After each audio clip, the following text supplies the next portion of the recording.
Let's do, since it's now winter, let's do Quiet Winter. I think we got all those on the free Swedish channels. Oh, that's nice. That's handy.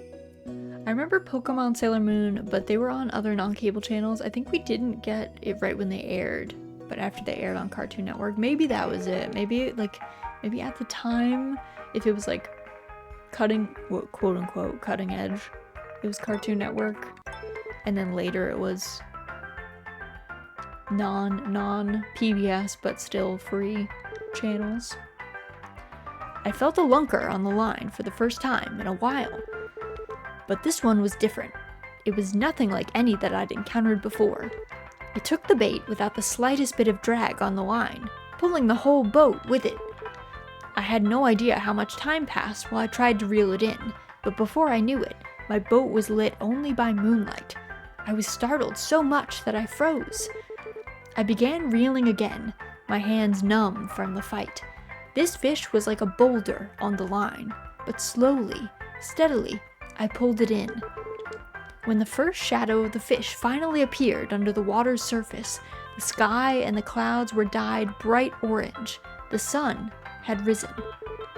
My stubborn catch sparkled under the morning sunlight, slowly growing larger as I continued to pull it up. Larger and larger it grew, until I realized it was too big to put in my boat. Finding myself exhausted and out of options, my only recourse was to tether it to the side of the boat. By some miracle, I'd fished up a monstrous marlin. This fat fish had to be over 1,000 pounds, if not more. Reeling it up to the surface was one thing, but taking it home will be another challenge. How far am I going to be able to drag this thing? To be continued. I sympathize with the news anchor. Yeah, there's a lot of strife with some of these channels. Some of them are very beleaguered.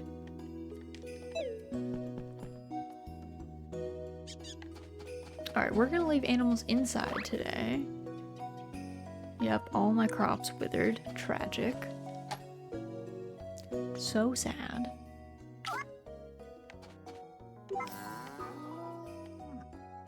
Okay, half these— why did these guys— they ate so much food.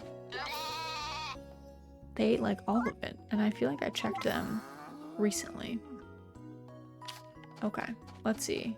1, 2, 2, 4, 6, 8, I think we need.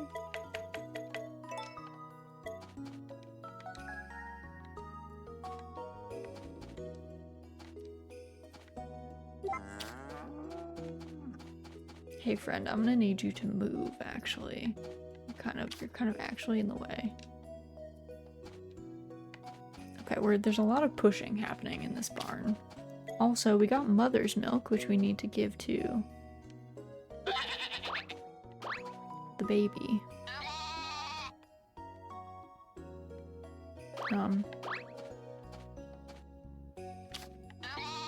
Oh, it's up now? Can you eat this? Okay, can I show? There you go. I was like, how do I get this child? Because you can't sell mother's milk. It has like no purpose other than being given to a new baby animal.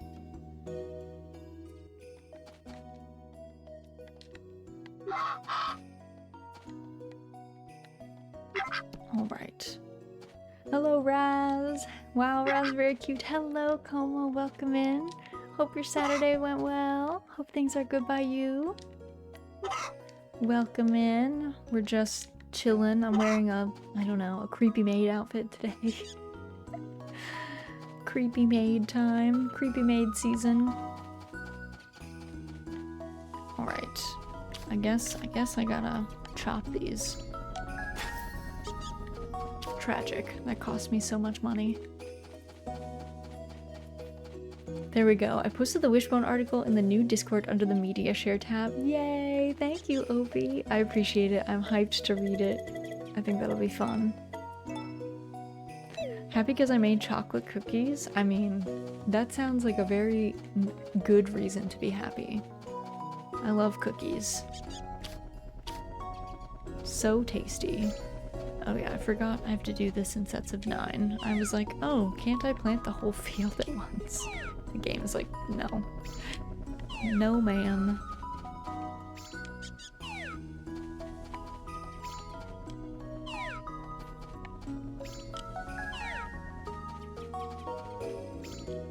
Alright, there we go. Okay, it's like past 8.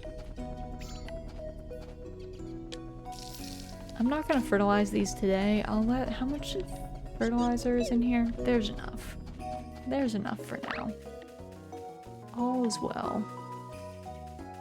Alright, let me see if there's any tasks.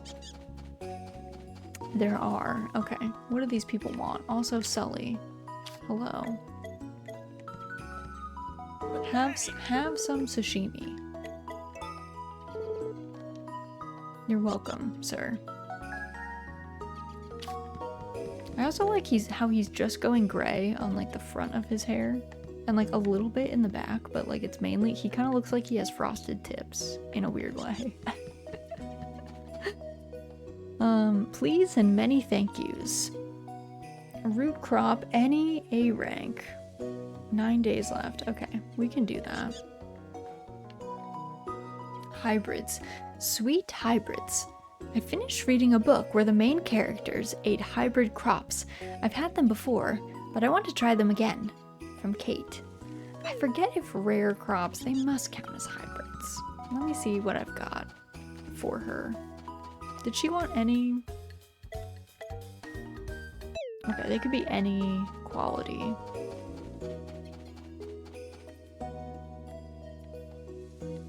Okay, Coro's looking good. Poulter's looking good. Okay.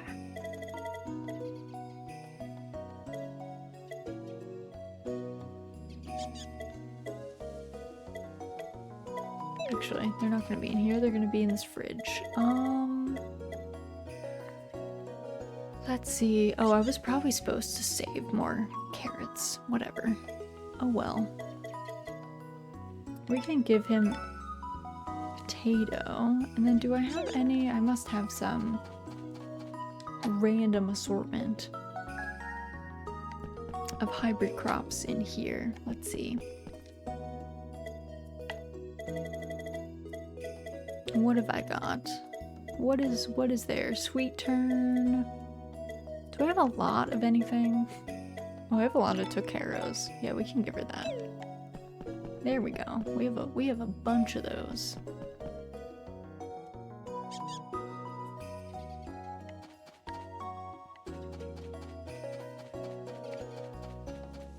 Okay, I think first... I don't know where Kate... Oh, there she is. Hello, ma'am. Yes, hear about your request. Here's your Tokaro. Enjoy that. What have you got for me? I forgot. Oh, seeds. Okay. I'll take them. They're expensive. The tree seeds cost a lot, so I don't mind. I assume Pui is probably up here, so we'll go find him.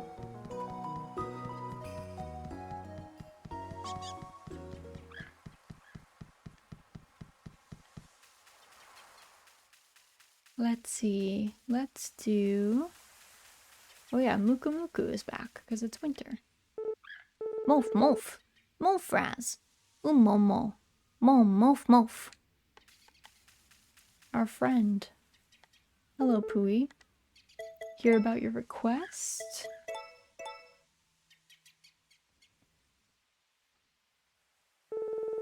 Friend Raz is the most wondrous of friends, yes.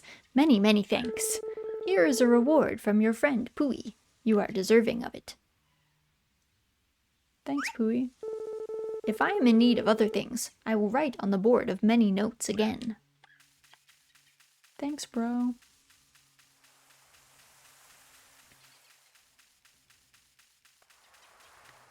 Alright, we'll go put some of that stuff away.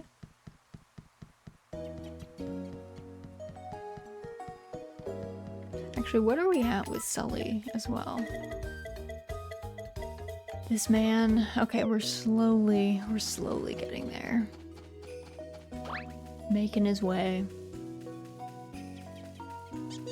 to being our buddy. I mean, this is what I get for like not talking to him for weeks.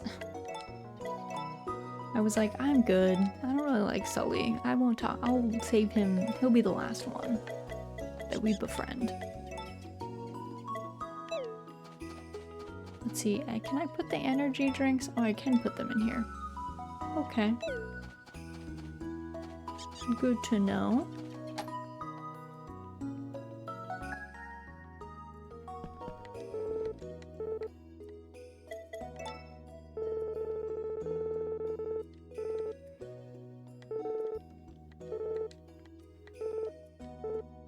Doing our daily chat to Vinny. Oh, I gotta talk to Molly. I haven't talked to Molly in days.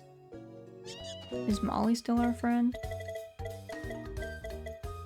She barely is. Okay. It's been like 3 days, so I think we gotta talk to that girl immediately.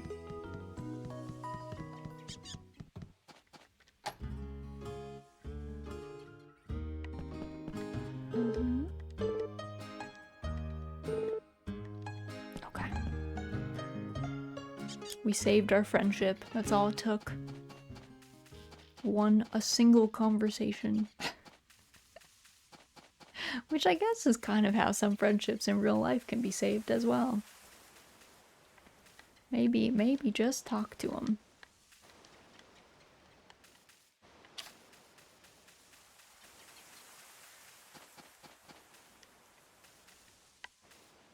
Let me grab all these. I think I'm gonna turn these all into fertilizer, to be honest.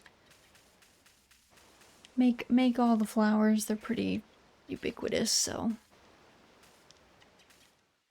It's funny, I feel like it's like almost every season there's like one flower that there's an insane amount of. Like trick blues, there's a lot of trick blues. There are a lot of toy flowers. There's a lot of, I forget what the pink ones are called. But there do be a lot of those. So let's go make that. These are passion blooms, even though they look like Lily of the Valley. I feel like they could have just called them Lily of the Valley. They could have just called them by their name. Lily of the Valley are fairly distinctive, I would say.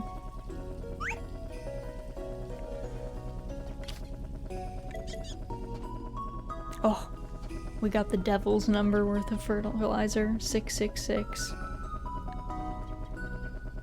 So this is the devil's fertilizer, clearly. That's what that means.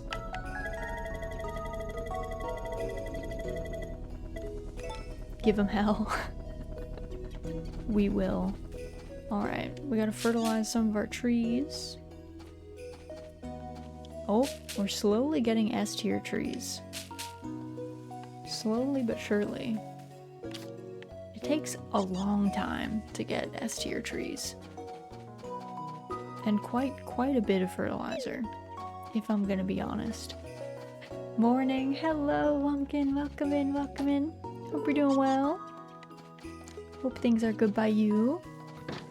Also, I love that bee emote. That's so cute. Adorable. What's up, Gary? It's getting chilly out, eh? Not that that stopped you none. Well, we do still have to work, Gary, unfortunately. Ugh, it's chilly this time of year. I mean, it is. You can unroll your sleeves, Matthew. Like, you could put on a jacket. You could roll your sleeves down. I feel like we know why you are cold, and it's because you are not dressing for the season.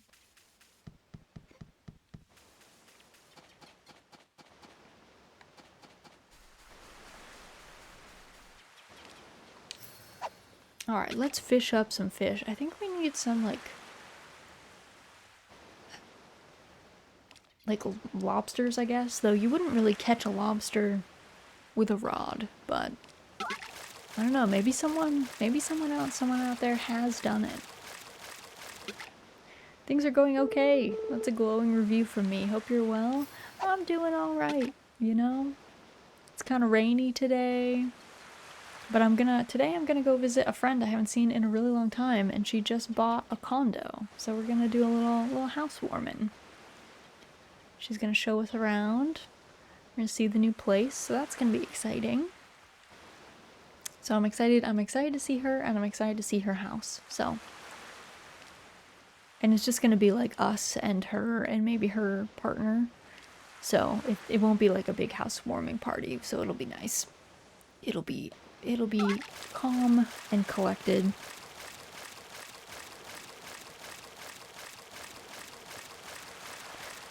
Parties are like fine. I mean, God knows I went to a lot of parties many times, but I feel like if you want to visit with someone, it's hard to do it at a party. So anytime people are like, if I don't see someone that often and then they're like, would you rather come to this big event that I'm having, or would you rather come visit me one-on-one? I'm like, well, let's do the one-on-one, because then I can actually talk to you.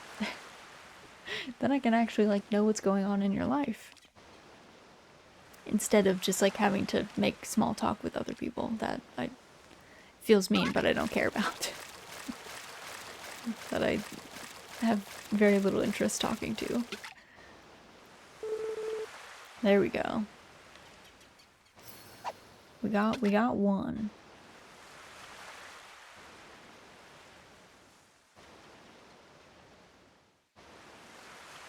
Yeah, if you really want to catch up with them, you need to be more laid back, less distractions. Exactly. You gotta like go out to dinner with them, or I don't know, do something that's like more low key.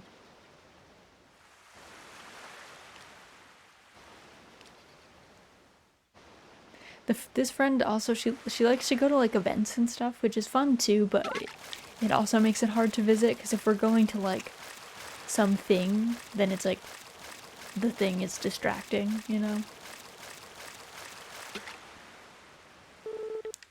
Going to like cider mills or cornfields or things like that, so I'm happy this is just gonna be us chilling at her house, vibing, catching up, seeing what's new.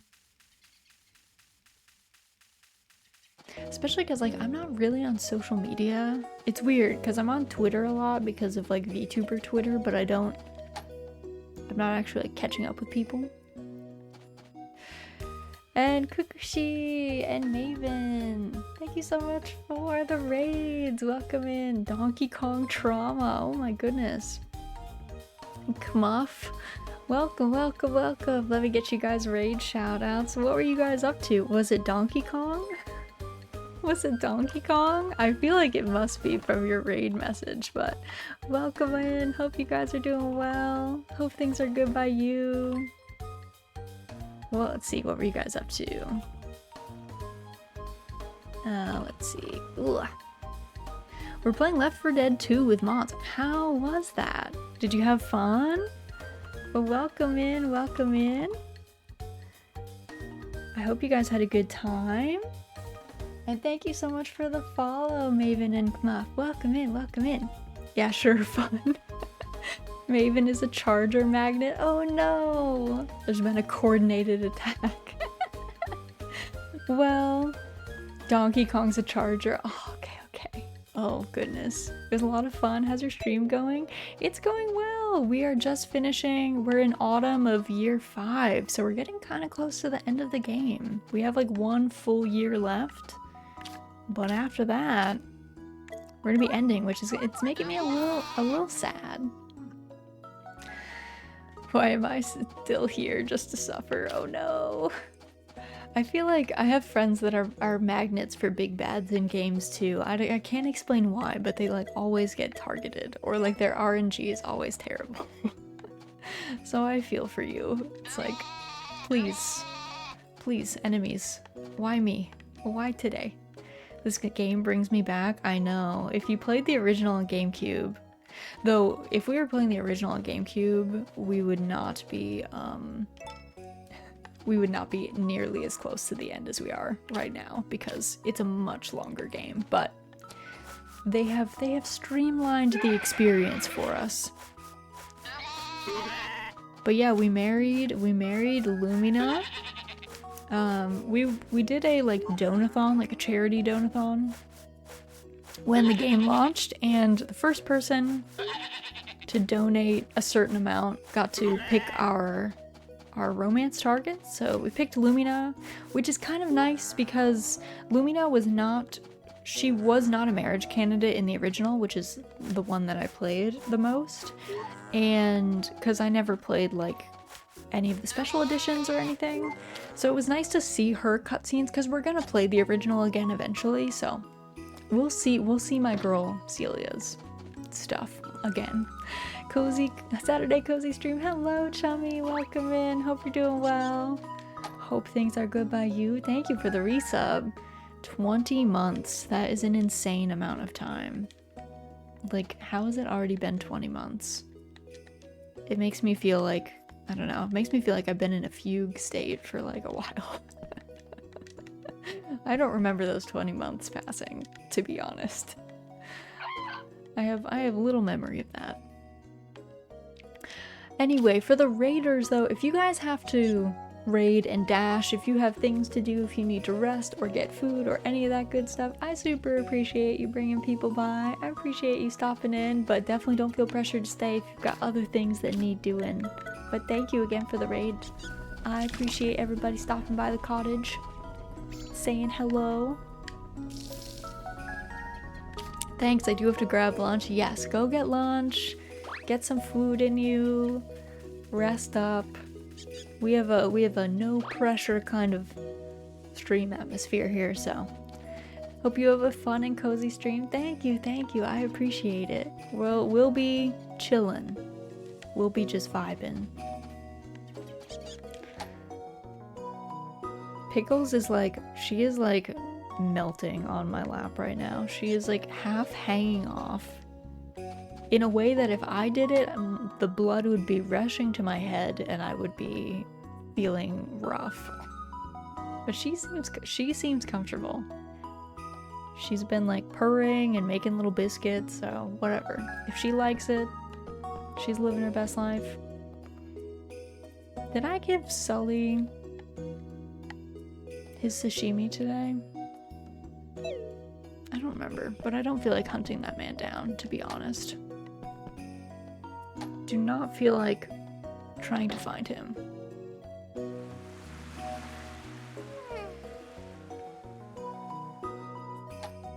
Taking our casual shower so that we're not, you know, covered in mud before we go to bed, I feel like is a kind thing to do.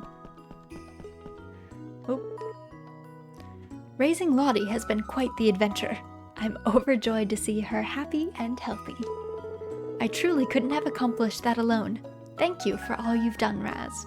Oh, Lumina. I love... Ugh. God. I like how much interaction, how many extra cutscenes you get with all of your family members and stuff. I do find it... One of my main issues, legitimately, with like a lot of farming sims is I really don't like their... In general, I think a lot of farming sims have incredibly weak romance plot lines. Especially in the indie bracket. A lot of them have like legitimately terrible romance plots. Or they're romance plots that like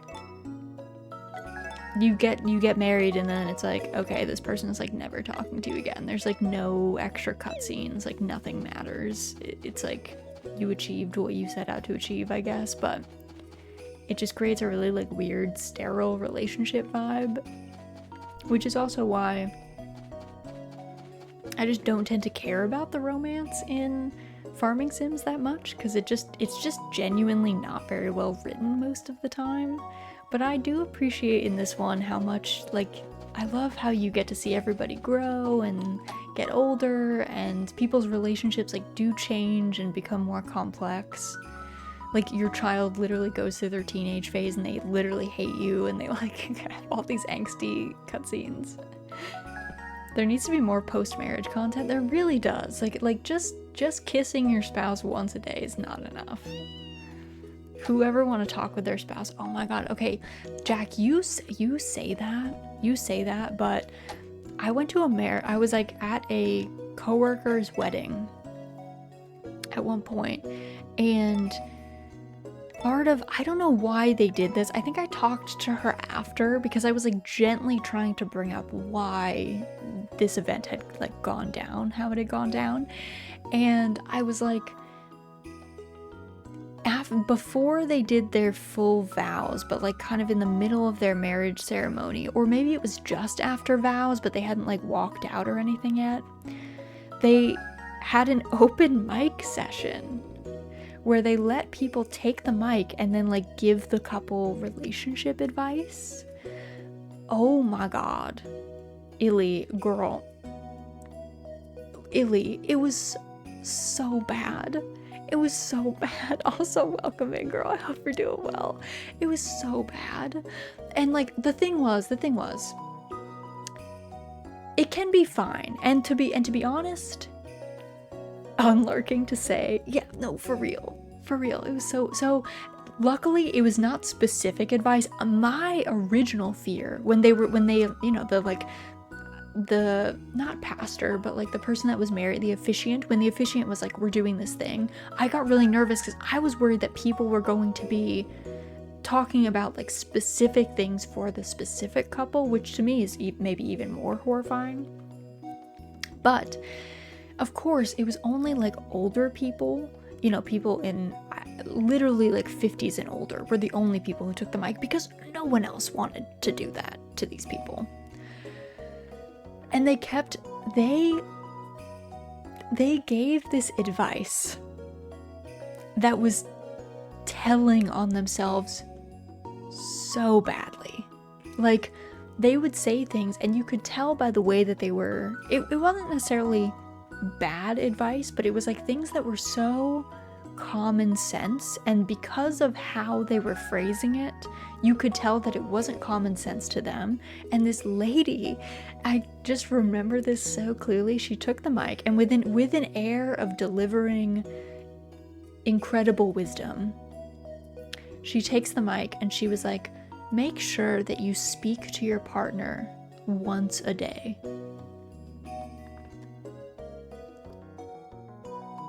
Once a day? You are going days without talking to this person that you live with?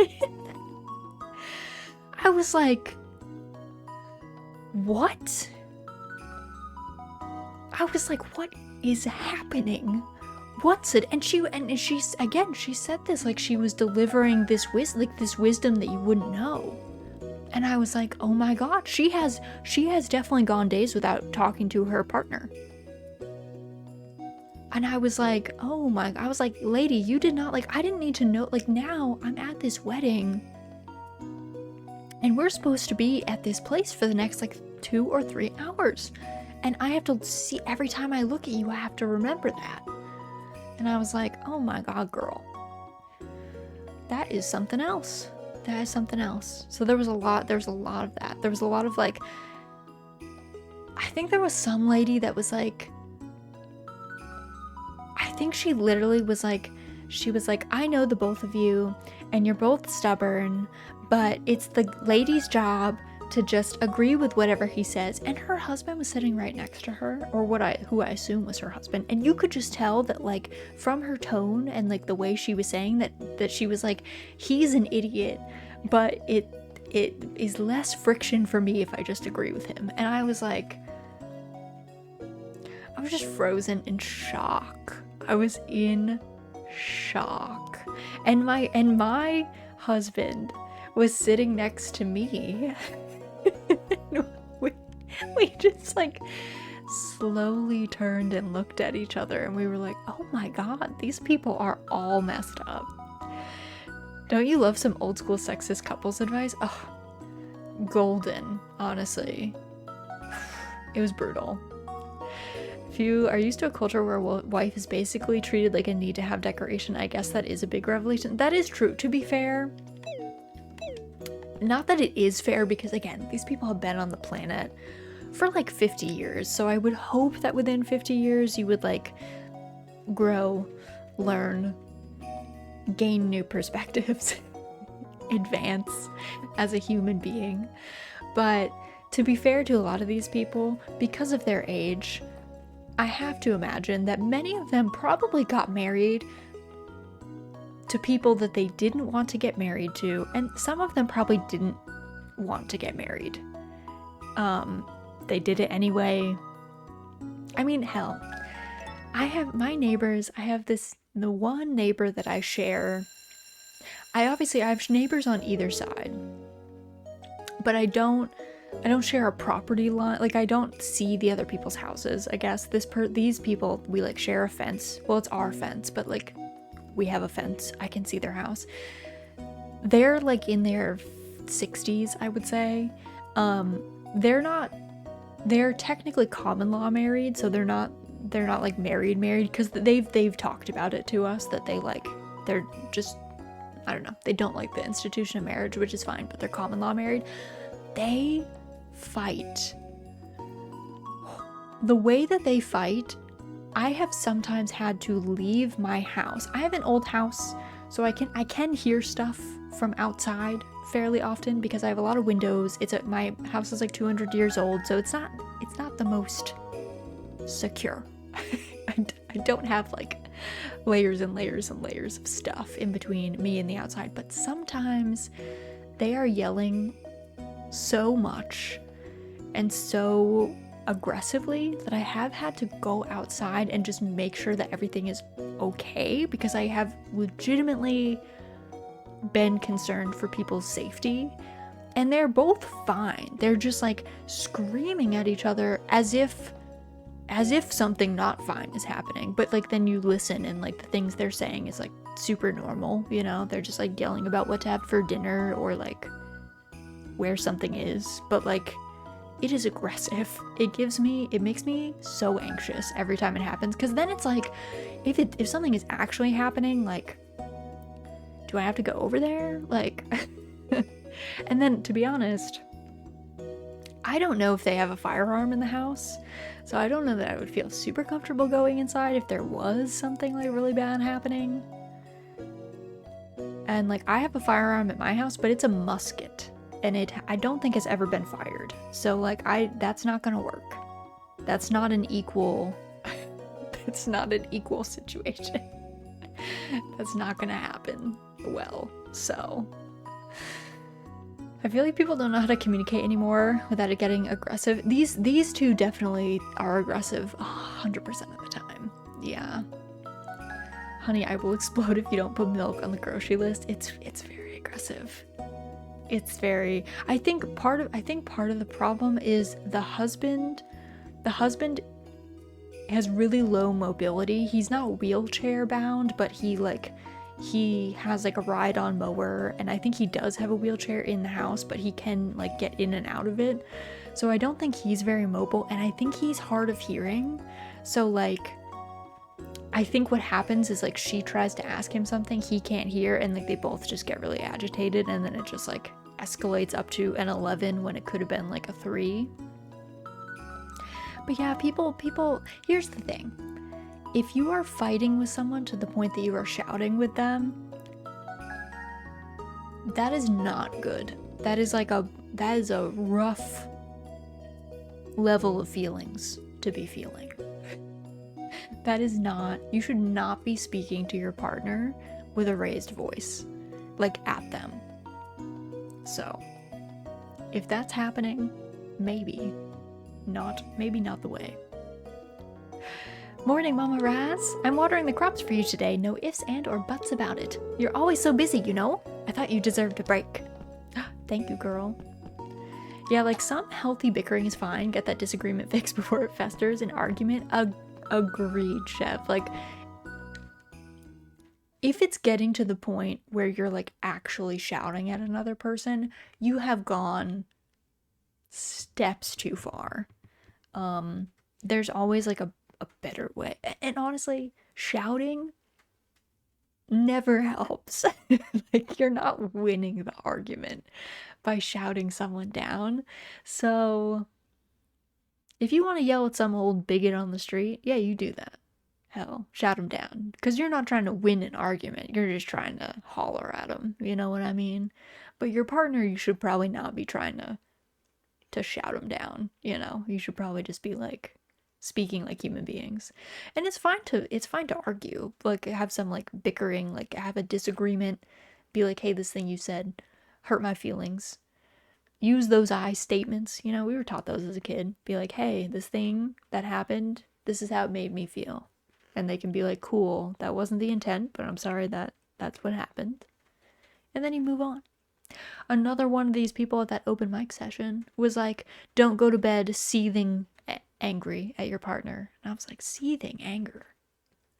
That's a lot of things to feel for someone that you're supposed to like actually like. Like, you guys don't need to tell on yourselves like this. This is a lot. We got a lot of feelings in this room. It was actually outside. It was in a field. We got a lot of feelings in this field. I didn't feel like that was it. Weddings really bring out the best in people. Girl, that was why my wedding was dry. I had a dry wedding, which definitely made some people upset. But at the last wedding with the same group of people, or almost the same group of people had been so drunk that they were ready to fight each other and were throwing things. And at another wedding with some of that group of people, it was on a cruise ship and people lost teeth at the rehearsal dinner because they were fighting, having an actual brawl. So I was like, you know what, friends? We are taking the alcohol away for the wedding because I am not going to pay the insurance policy on this mansion that we are having this wedding at because you guys refuse to be adult humans. We will have an after party with alcohol where I don't have to deal with you and I'll move on with my life. Especially after those experiences. Yeah, and they were still upset. They were like big angry. They were like, I can't believe the tyranny, Raz, that you would do this. And I was like, well, get used to the tyranny, my friends. Like, you have shown a pattern of not being able to behave. It was Tip the whole time. I don't know. I'm gonna see Tip at a wedding this weekend, so maybe he will be the problem. Maybe it will be. Maybe it will be him. Also, Jack, I don't know why you got auto-modded for saying crybabies, but calm down, auto-mod. My wedding was we went to City Hall, went Dutch on nice pizza afterwards. That sounds perfect. Glad you and your partner stood up to them. Yeah, I mean, we have no problem being like, no. I mean, I think so. There were two sets of people that were complaining about the lack of alcohol. My parents complained about the lack of alcohol, because they were paying for the wedding, and so their worry was that they didn't want people to think that it was a dry wedding because they were being cheap. I guess that was their concern. And we were like, that's nice, but you know what would be more concerning? Well, you know what people are going to talk about more? Instead of the wedding being dry, people are going to talk if people lose teeth. I don't want people losing teeth. I don't have that in me to care, to be at that level of like dealing with that in a sane way.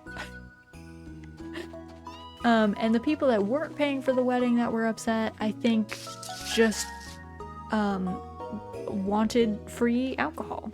I think that a large part of why they were attending this wedding is because they wanted the freebie. So we were like, well, no. Maybe we are here to celebrate our love and not your addiction. Yeah, I think... Yeah, I mean, I think part of it is a lot of the people that were complaining drink heavily.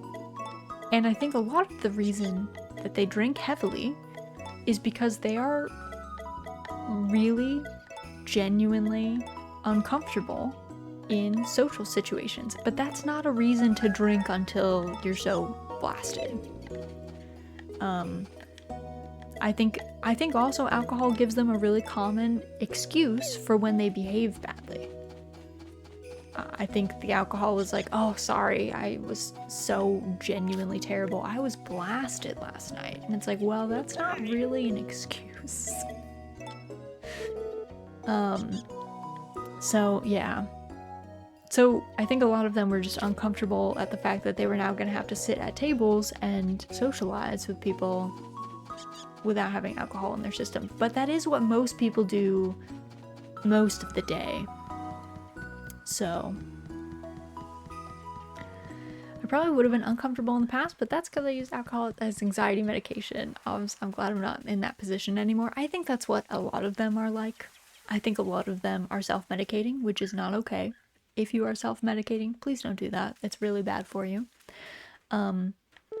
If you find yourself craving alcohol because you need it to interact with people or anything like that, it's not the way. That's a bad sign. A really bad sign, actually. So I mean, if I was a partner who yells at my partner and gets yelled at, it'd probably be pretty miserable. True. Yeah, then if you have to sit sober at a table. Also, there's gas stations everywhere. Chev's like, really? Like, there's other ways. Yeah, I mean, like, the weird bit was I remember some of them were like, oh, well, then I'll just bring a flask to your wedding. And I was like, so if I see you with a flask at a dry wedding, I will kick you out. And they were like shocked. They were like, but why though? And the funny thing was a lot of these people who were at least complaining to us were in-laws, and not aunts and uncles. So there were some aunts and uncles, but it was a lot of cousins. I don't like any of them. So they were like, why would you kick me out of your wedding? And I was like, honey, you are close to not being invited anyway, my darling. So maybe don't talk about breaking the rules, or you won't be here. This seems easy to me.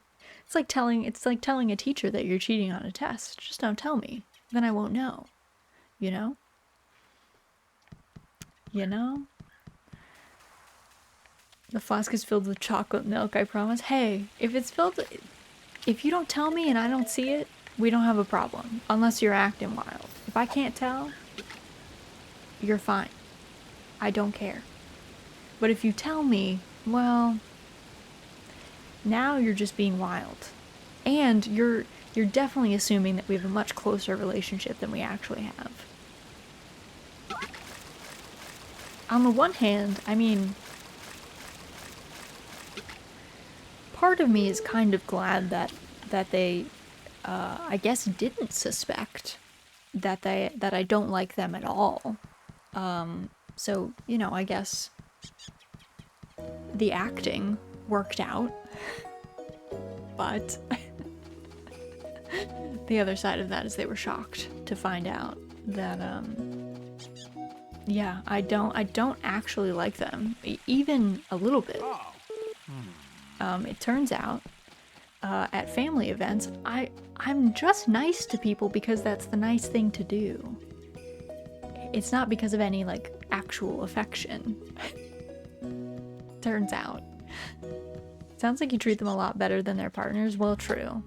I mean, these were two different weddings. Luckily, the open mic wedding was not people that I am related to or married into their family, though I have seen some things. I have seen some people say some wild things. And I've been like, are you guys good? Actually, don't tell me, but please get yourselves to therapy. Thank you. Like, I don't need to know, personally. But you do need, it looks like you need therapy.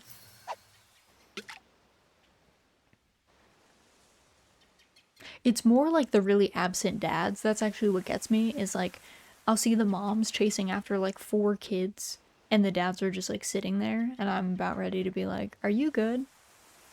You you do know that this is part of your shtick, right? Like it's part of your job to like parent your own children. Weird, I know. But that's kind of the whole caveat with children, unfortunately. That's kind of like what you have to think about doing. Sir, please assist with your creatures. Exactly. Exactly. Yeah.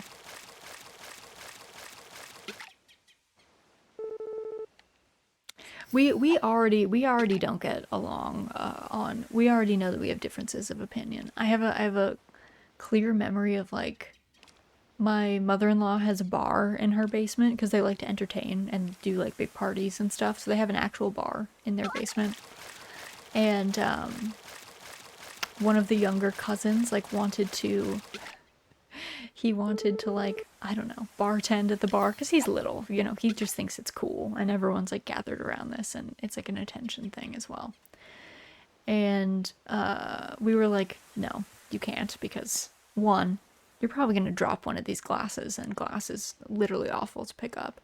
In addition, alcohol probably shouldn't be having you around it in that capacity, at least. And he was like, he was really pushing about it, and I was like, you know, if you accept this job, then you're gonna have to pay taxes. And his parents were like, ugh, taxes, and like getting really upset. And I was like, no, we need taxes, because if you like roads, that's what pay that. If you want roads, taxes. If you want like a check to come to your house when you're old and infirm, taxes. If you want to have like functioning governments, sadly, taxes. I know nobody likes to pay taxes, but don't get in that weird mindset where you think that taxes are like totally useless. Cuz then I don't know, then you're off on a slippery slope. And this kid was just like blank-faced. He did not know what to do with this knowledge. And his parents also had no idea what to do with that knowledge either. I was like, guys, I'm not on your side. We do not have the same views here. I thought you knew this, friends. I thought it was obvious. I guess not. I guess not. But yeah, so I think that was, I think our wedding was kind of around the time that everyone found out that I didn't like them very much, which I thought was pretty obvious, but I guess it had been kept under wraps to some people. They were shocked to learn. So now they give me a little bit more space, which is nice. I appreciate that. They no longer try to get in my business all the time or give me like really weird unsolicited advice, which I am all set without. I am happy to be doing my own thing.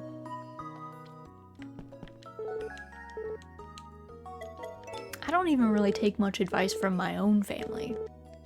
I'd rather go to my friends for advice. I feel like my friends, I picked those people. I chose them. I went out in the wide world and I said, you know what? This one, they have knowledge, they have skills. If they didn't know about boundaries of common sense, then they probably didn't notice in the first place. True. Also, Alexander, welcome in. Hope you're doing well. Depends on the friends. True. Well, Illy, we all know that you have some friends that you like being friends with, but you would never go to them for advice. You have the friends that you trust, and you have the friends that you're like, I like this person, but I don't know that I trust them that much. With certain things, at least. We all know there's some people that you're like, you know what? They don't know. Their life's a mess. True, Tubby. You're outing that man. He one of the ones that you're like, you know what? I love him, but I don't want his advice on anything. I have some family members I could probably confide in. Definitely not my parents, but I always go to a handful of friends I trust. I think you just gotta find the people that you actually think that you have a good opinion of and you think that they have their stuff together. Or you can have special interest friends and family, you know?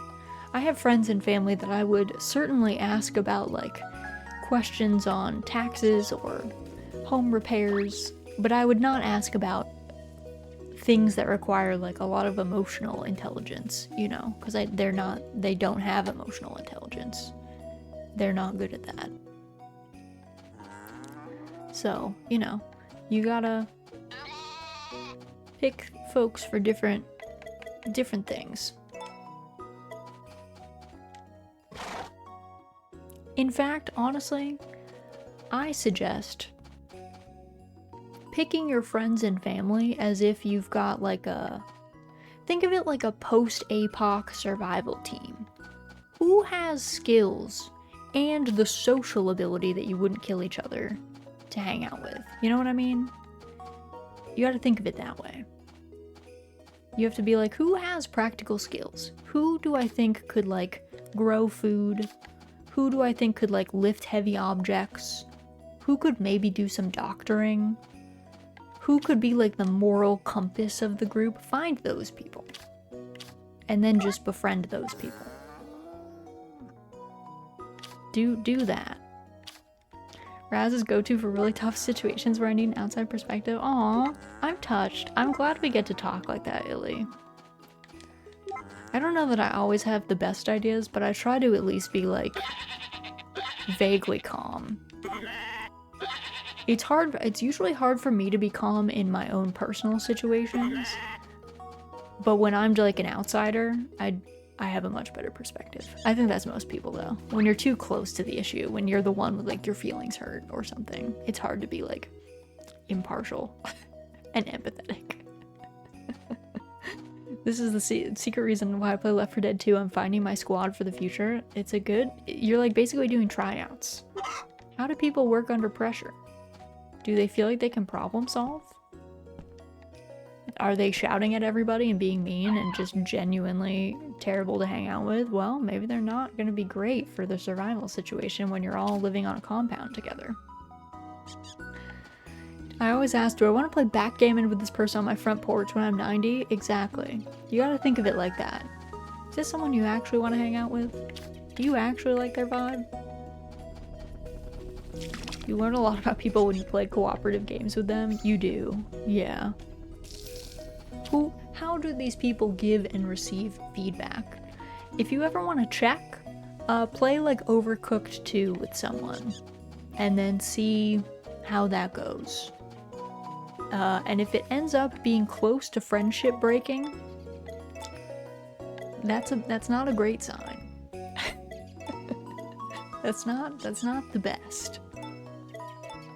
The true test of friendship is trying to play Overcooked together and then determining whether or not you will kill each other in the future.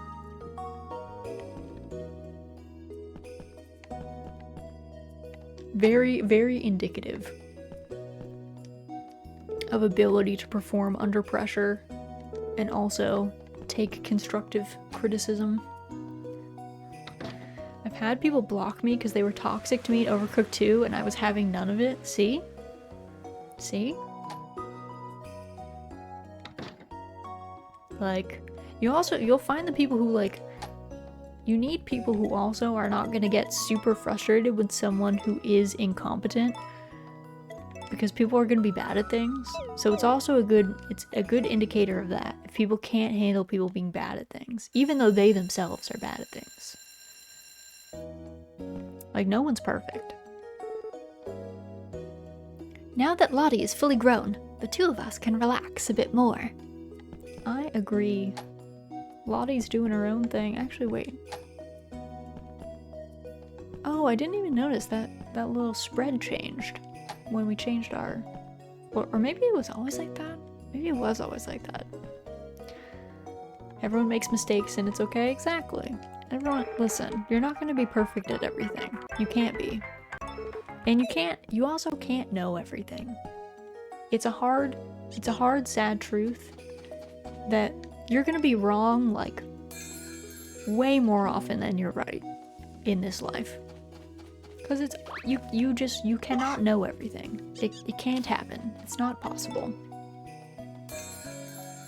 So, like, you might as well get used to admitting mistakes and being better about being like, hey, my bad. That came off poorly. I didn't mean for that to be that way. And it would be like, okay. Yeah, no problem. No worries. It's honestly not fun to watch people be at each other's throats.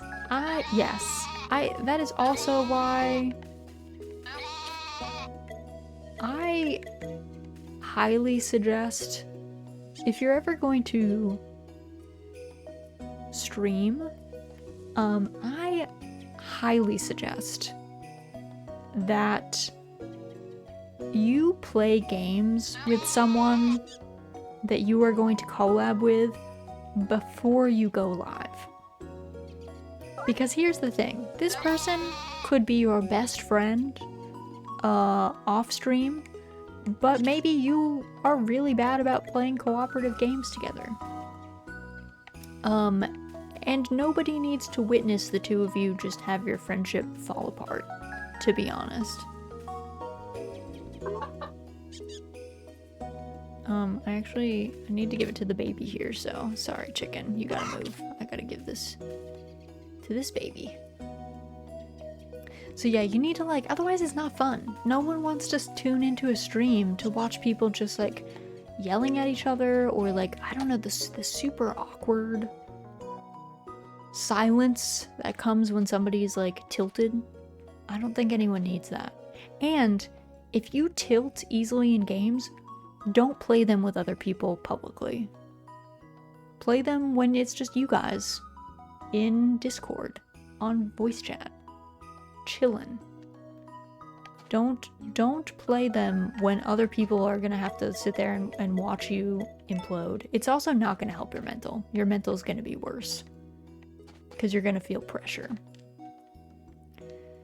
And if you're doing a chatting, if you are ever doing a chatting collab, you're going to be talking about some topic, please talk to each other about that topic before you go live and make sure that you are on the same page about it.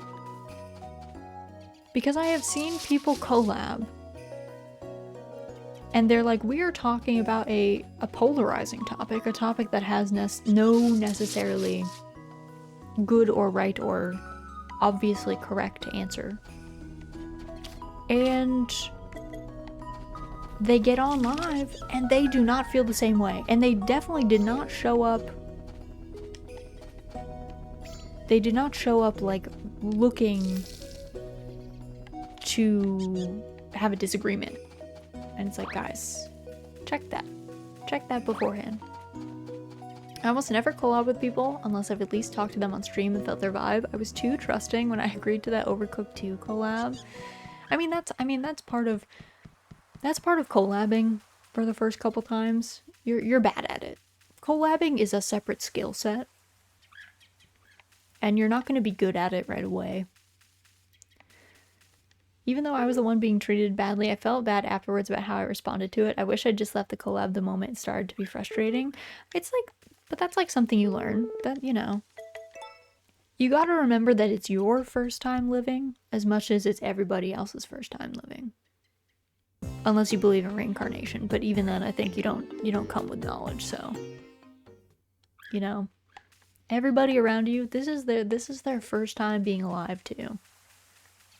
So when they're really bad at things, that doesn't mean that you have to excuse people being mean to you or treating you poorly. You certainly do not. People are still responsible for their actions and for, you know, their bad habits or the harm that they cause people. But they're gonna make mistakes. Everybody's gonna mess up. Probably all the time. Been VTubing for 3 years. I just made dumb decisions. Should have known better. It happens. It happens. And like I said, collabing, it really is a skill. So like, if you're not collabing often, like, I do not collab very often. It's incredibly infrequent. The reasons for that are that genuinely, I find collabing really stressful. I find it very hard to navigate having a conversation with multiple people while playing a game and having chat going. I also have very limited stream times. I can only stream at like the set times that I have every week.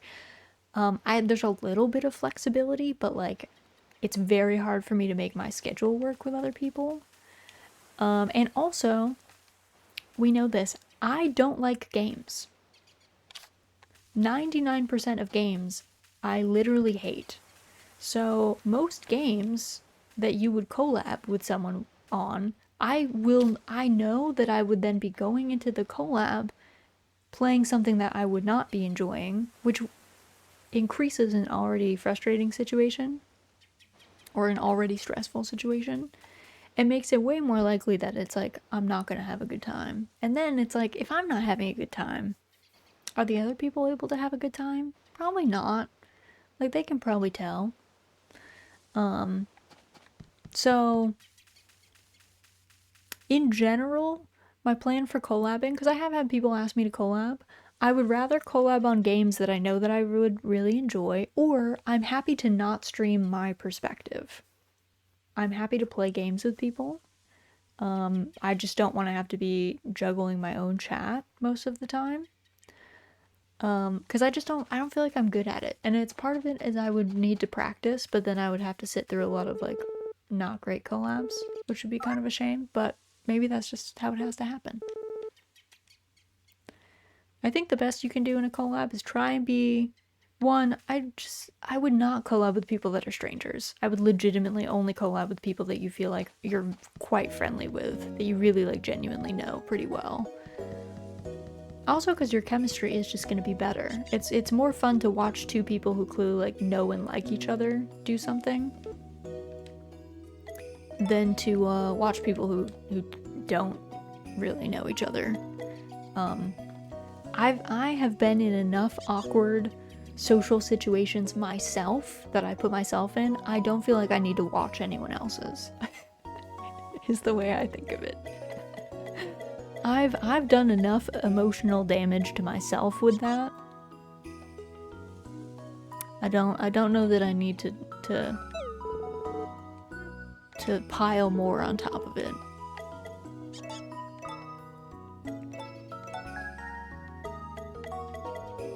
I think everyone's backup plan for a collab should be to just say you have to go and leave. Not be afraid to do that. Yes. Yeah, if you're not having fun in a collab, there is no shame in being like, this is not comfortable, I'm not having fun, I need to go. That's okay.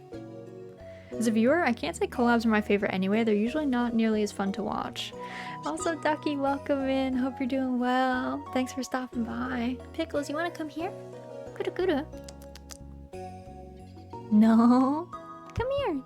No, you can't sit in front of the screen, so you gotta pick a spot. Do you want to come here? Come here. Where do you want to go? Come on. You can't eat the cords. Come on. You want to come sit? There you go. Yeah, I think it depends. I think the collab is gonna depend. As a viewer, it's gonna depend a lot on like what the viewers like to get out of the stream. If you're a viewer that mainly lurks, if the collab is really engaging and you like both of the people and you think their energy is really fun, I think it's probably pretty fine to watch. If the reason that you like watching streams though is that you like the chat and you like being able to engage, there's way less of that happening in a collab. There's just too many people, you know, like occurring. There's too many people around, so it's like it's just not likely to work out. It might make a collab a bit awkward, but it's a lot better for everyone in the end, I think. Yeah, I mean, if you're not having fun and you just have to leave, that is much better than it like going south, you know, than like people having a bad time. Yeah, give me the 20k, sir. I feel like collabs are generally less fun for viewers unless I love the vibe of everyone in the collab, and that's hard to quantify, you know? Like that's sometimes you just like people's vibes and sometimes you don't, and it's like nothing to do with them. So it's like, I don't know. For me, it's just a question of, do the people in the collab feel like they like each other? Do they feel like they're having a good time? Is it enhancing the content in some way? Like, I've watched collabs where I've laughed so hard that I was like crying and felt like I was gonna throw up because it was so funny. But I've also watched a lot of awkward ones where I was like, oh god, I have to leave. I have to go. You have an impeccable eye for quality. That outfit is all the rage in the city these days. Would you like to purchase it for 100,000 gold? Sure. I'm good, now that I've used all my money. Exactly. For me, I like streams as my form of entertainment versus traditional media because they are interactive. Like you said, it becomes a lot less interactive. Yeah, if the reason you like streams is the interactivity, collabs are some of the worst streams to tune into for that. I have some friends where their collabs together kill me with laughter. A lot of it is just gonna be their chemistry as people. It's funnier to watch two people that have good chemistry do something together. It's awkward to watch two people who have really stilted energy do stuff together. That's just the way of it. So yeah, I would always, I guess, as the streamer, I like to think of, will this collab, oh my god, my sheep need to calm down. Will this collab be fun for the other people that are watching? And to be fair, I stream for myself. Like, my streaming is a purely selfish endeavor. I stream because I have a huge backlog of games that are exceptionally long, like 60 to 100 hours minimum each. And it's hard for me to play through them in a sane pattern because I have a lot of other things going on in my life. So streaming makes all of you guys are all my accountability partners, because when I tell you guys that I'm gonna be here at a particular day playing a particular game, my anxiety puts pressure on me to show up and do that. So I'm actually using all of you guys to exert pressure on myself to do things that I would already like to do and enjoy, but mentally struggle to do in a structured way. So on some level, I'm not streaming for all of you, but I do still take your comfort into account. I don't think it's fair for me to like bait you all into a cozy stream and then start screaming, for instance, or I don't know. Yeah, bait and switching you like that, or making you suffer through extremely awkward collabs, which have happened once on this channel, but it was in the early days. I feel like almost no one was here, and it was the fault of no one in the collab. It was just by nature of the event. Streaming to clear a backlog is a valid tactic? I think it is. Yeah. So when I post on the internet and say, hey everyone, I'm gonna be at this place at this time, well then when it comes to that place and that time, I'm like, dang, I really gotta show up that day. I have to do it.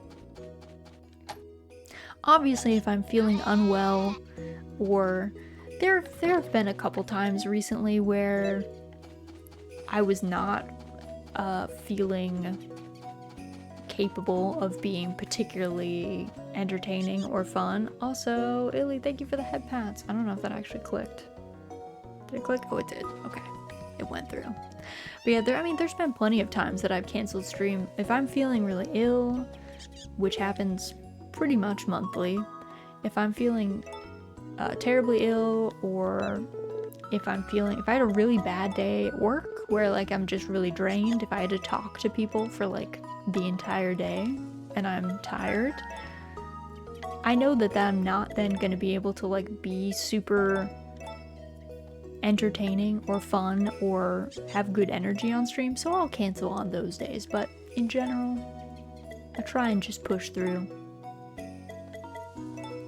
Try and just show up anyway.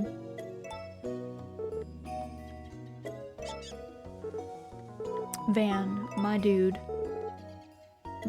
please.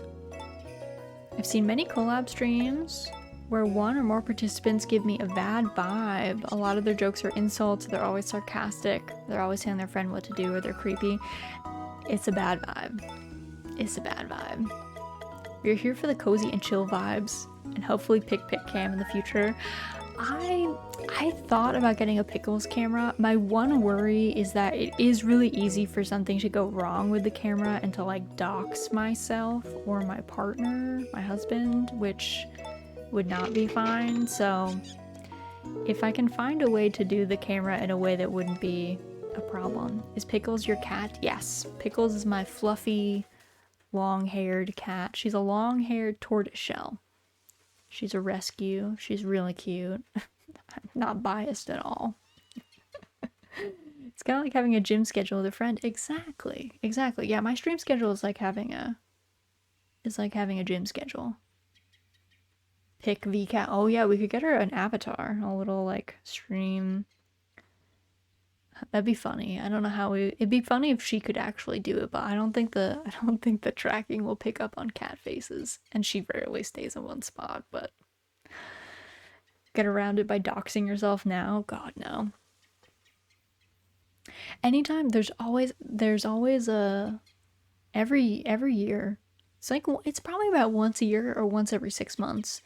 There's like a VTuber versus IRL trend that goes around on Twitter, and then people start posting their face pics, which is fine. Please, if you want to share your face on the internet, if you're not VTubing because of the anonymous factor, by all means, enjoy that. I'm never gonna do that, mainly because I own my house. So if there was ever a stalker situation, I'm not moving. Ever. I'm gonna die here. So, like, that would be a huge headache. It would be a huge pain. So, I'm sure, you know what, the really determined people can absolutely still find me. I think that's probably true of most things and most people, but I like that the barrier to entry is higher. I appreciate that. It's like slightly harder than not, which is all that it needs, to be honest, because the average person is not going to go that hard, and the person that would go that hard would do it anyway. But just creating a basic barrier to being like, all right. Never know when we're gonna meet someone crazy who'll try to stalk or harass us in real life. I think so. My big thing was I lived in Tokyo for a little bit, and there was a guy that was on my train line. I had like a couple of creepy experiences, but there were two that like genuinely stood out to me that actually genuinely scared me. There were a lot of like creepy weird moments, but there weren't that many that actually like freaked me out. But there was a guy when I was living in Tokyo who was on my same train line. So when you are on the same train line, you run into the people at the same time every day because they're going to work and you're going to work, or you're going to school or whatever. Like, you're all on a schedule. So you have like these people, and honestly, people are creatures of habit. I always was on the same like part of the train platform, taking the same car, you know, like I don't know, I just always did that. But there was this dude who used to stand on the train platform we would be there for like 30 or 40 minutes because I would be waiting I didn't want to be on a rush hour train, so I would get there a little early and then just wait. He would be standing on the platform and he would stare at me for the entire like 30 minutes. And it wasn't like a staring past you, you know, just like staring out into space. It was like an active watching kind of situation, which genuinely freaked me out. Which made me aware that was a thing. I was like, oh yeah. There do be people out there who maybe have some not so great intentions. So that was awful. So that was like, that reminded me that existed. I grew up in a really like rural area as a kid. I didn't like come in contact with like a whole bunch of people. I went to school with the same like 100 people for most of my life, and then I went to like a small like school. Like, I didn't go to like a massive school where there's like tens of thousands of people or whatever. So I was like, oh, that exists. And then another time I was walking to the train station once and a dude like popped out of a side alley and then was talking to me on the way to the train station, and he very quickly, very early on in the conversation, made it clear that he really wanted a foreign wife. And he was very he was laying on the flattery very thick, and he really wanted me to hang out with him. And even though it was broad daylight, I got really freaked out, and I was like, you know what? No. So every time I stream, not every time I stream, but when I started thinking about streaming again, because I streamed many, like, over a decade ago, when I was a young bean, and didn't think of it that much, but then when I was like, you know what? Facial recognition has improved a lot. It's a lot easier to find people if you know what they look like. So I was like, let's not make it easy for people like those people that I met that had some weird stuff going on. Let's not do that. So yeah, then I was like, you know what? VTubing sounds great. Then I can just be a cute anime girl on the internet. I don't have to feel pressure to, like, I don't know, have a green screen behind me, or, you know, worry about who would walk in or out of a shot, or worry about if my makeup looks good that day, or is everyone gonna ask me if I'm tired. I could just be here in my pajamas and you wouldn't know. Instead, all you see is a girl in a cute maid outfit, today at least, and you're like, wow, that looks nice, Raz. Cool. And then you guys still get, you know, some kind of interaction. You can see when I blink, you can see when I move, you can kind of see where my mouth moves. Illy, thank you for the assassin outfit redeem. This outfit is stuck to me, so I actually like can't take it off easily. It's a huge pain to put it back on, but maybe at the end of stream, or I'll just give you those points back. That's fine too. We don't have to worry about how we look for stream. Exactly. If you're VTubing, you can do whatever. Exactly. No one knows if you're a velociraptor. You could be anything. Assassin for people's asses. Honestly, I do have my assassin outfit on, and you can tell because I have my earrings on. Anytime you see my earrings come with my assassin outfit. So if I have earrings in, I'm wearing the assassin outfit underneath. If I don't have earrings in, I'm wearing my default. I know someone in Sweden who had a guy from her chat show up at her house IRL once. Yeah. That kind of thing happens. Morning, Mama Raz. I'm watering the crops for you today. No ifs, ands, or buts about it. You're always so busy, you know? I thought you deserved a break. Aw, thanks, girl.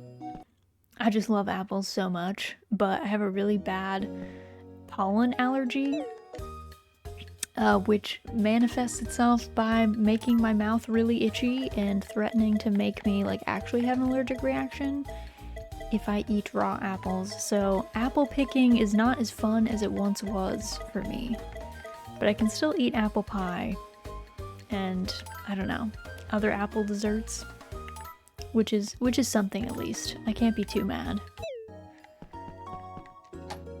All right, let's see what we've been up to. I want to say Lottie offered to help us today. I don't know if she was offering with crops or animals though. Stay warm, y'all. Some spots will get dumped with powder today, so bring those snow boots. All right. Good to know. Okay, Mysterious Wonders still on break. I think we've seen all the Mysterious Wonders, to be honest. Oh, yes. Also, Starlight concert is tomorrow. I missed this one at one point. And Angel, thank you so much for the follow. Welcome in, welcome in. Hope you're doing well. Hope things are good by you. Welcome, welcome. Let's see. Okay, dog is good. I think since it's gonna be snowing, I'm gonna leave everybody's gonna stay inside because I don't want to move them in and out. So they're gonna just be where they're gonna be. Let's see. Goat is good. There we go. We don't have any more of that special milk that we need to deal with, which is good.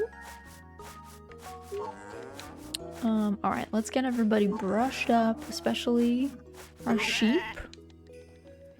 Get our sheep sheared. And then I'll feed everybody, though they're probably mad that I'm not feeding them first, but I don't know. Priorities, I guess. You gotta get clean. You gotta wash up before you eat, you know? Otherwise it's not very hygienic. Alright, those two are good. Though I do wonder if my goats are going to... I wonder if my goats are gonna keep breeding. I don't know that I want that many goats. Let's see, how much we need? 1, 2, 3, 4. I'm gonna have to like meander. Oh, okay, they're pushing each other. Alright, drop all these off. I don't know if I can... Okay, calf, can you move then if you're not gonna let me? I gotta push him. I gotta push him away. It would be nice if we had a like push button, if I didn't just have to like hit my animals at just the right angle. would make my life much easier. Let's put it that way. Oh, yep, it is snowing. Let me go put Poulter inside. I'm gonna let him eat first because he's getting the jump on Koro. He ate the food, but Poulter's gotta go inside because Poulter does not have... I don't know, we only have a doghouse and I guess Koro won't share, so Poulter has to be inside. I also forgot that we upgraded, the chicken coop. Okay, I guess I have to go get food for these two. They ate so much food, so fast. Luckily, we have plenty. I don't know if I bought 10 on purpose, if I was just like stocking up. Thought that was a good way to go, but I'll take it. If I don't have to remember to buy animal feed that much, that's good for me. Hey yo Raz, hello Suzu, welcome in, hope you're doing well, hope things are good by you. Happy Thursday / maybe Friday, depending on what time it is for you. We're almost at the end of the week, guys. I don't know if you've been like me, you've had a busy week. We're almost there. We're almost to the end. Alright, I think I still have to water my crops today because I don't think snow doesn't really count as it counts as precipitation, but it kind of doesn't count as precipitation, which I guess makes sense in real life. You know, it's not quite as, snow is not sleet. It's not that wet, but still kind of a pain sometimes. Alright. You know what? I think Lottie did all this. Did you water these, ma'am? Hey, Mama Raz. Honestly, rising with the sun and watering the crops isn't so bad. It's kind of refreshing. I'm glad you think so. She's kind of warming up to to farming. I don't know why, but I don't know. I'm just trying to be a supportive parent, so whatever she wants to do, I'm happy for her. We'll facilitate. That's fine. I also have not been processing any of my milk because we don't really need money. We have been freed from the chains of capitalism. Now that we like got our stuff out of the way, we got like all the upgrades we wanted. We got the expensive vase for our house. We got the teddy bear, the haunted teddy bear, which was 1,000,000 gold. So like after that, we're kind of set. We kind of don't need money anymore. So I just wasn't going to invest that heavily in any of the traditional money-making schemes. Was at least my plan. Oh, I do love it when it snows here, though. I don't know what it is. Something about the quiet winter music with snow is just like transports me back. I see you're a morning person. I've always wondered how it would feel to hibernate all winter. It is 10:20, Nami. That's not super early, girl. Like, I don't want to be that person, but 10:20 is not so early. It's freezing. When farming becomes a passion project, the Rosaldia story. It's true though. It's true though. Sometimes when it's really cold, we get a little snow. It's always exciting when that happens. Who's gonna tell him that it's snowing right now? It's happening as we speak, Hugh. I just like how there was like all of these snowflakes on the screen and he was like, sometimes it snows here. Hi Raz, hello Haven, welcome in, welcome in. Hope you're doing well. Happy Thursday / Friday.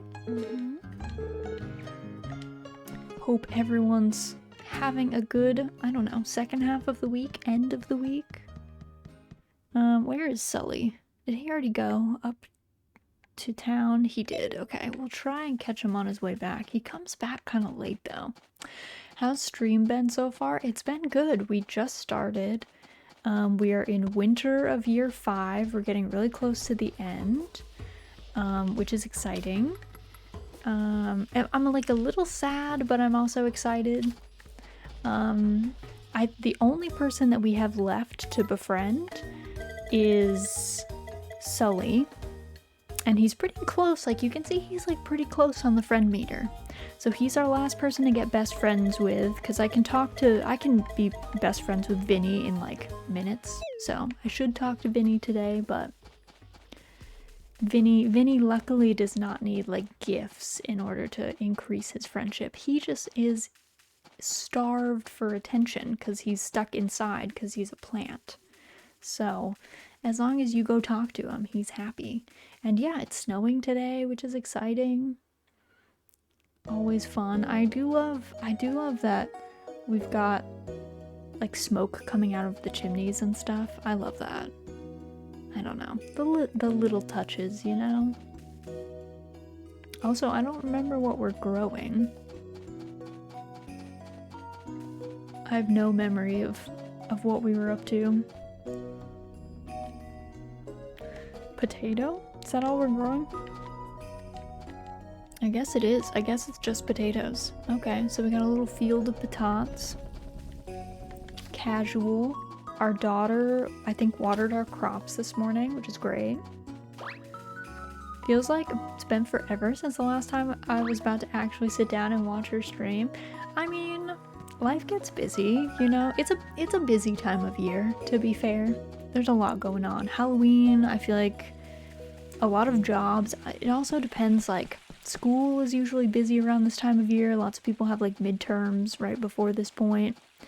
And then there's, like, the holiday rush, you know, where everyone's trying to, like, get things done before, like, Thanksgiving / Christmas and all the other winter holiday times. And then work, I feel like everybody tries to get stuff done this month and last month, because basically by the time it hits November, like lots of businesses, like nothing is getting done basically, or like very little, like maintenance stuff maybe, but not like big projects. So it's the mad dash time.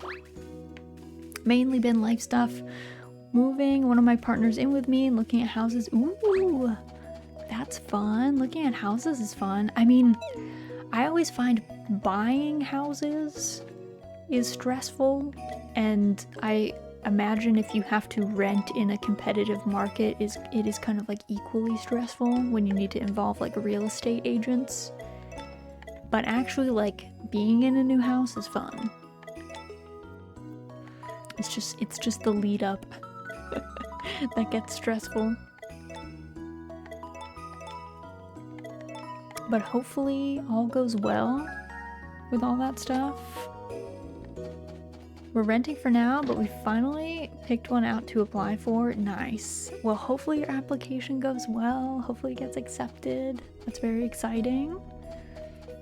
Uncomfy stuff has been work. A lot of large companies in my city have been laying people off. It is always spooky when you feel like layoffs are coming. Hopefully they don't.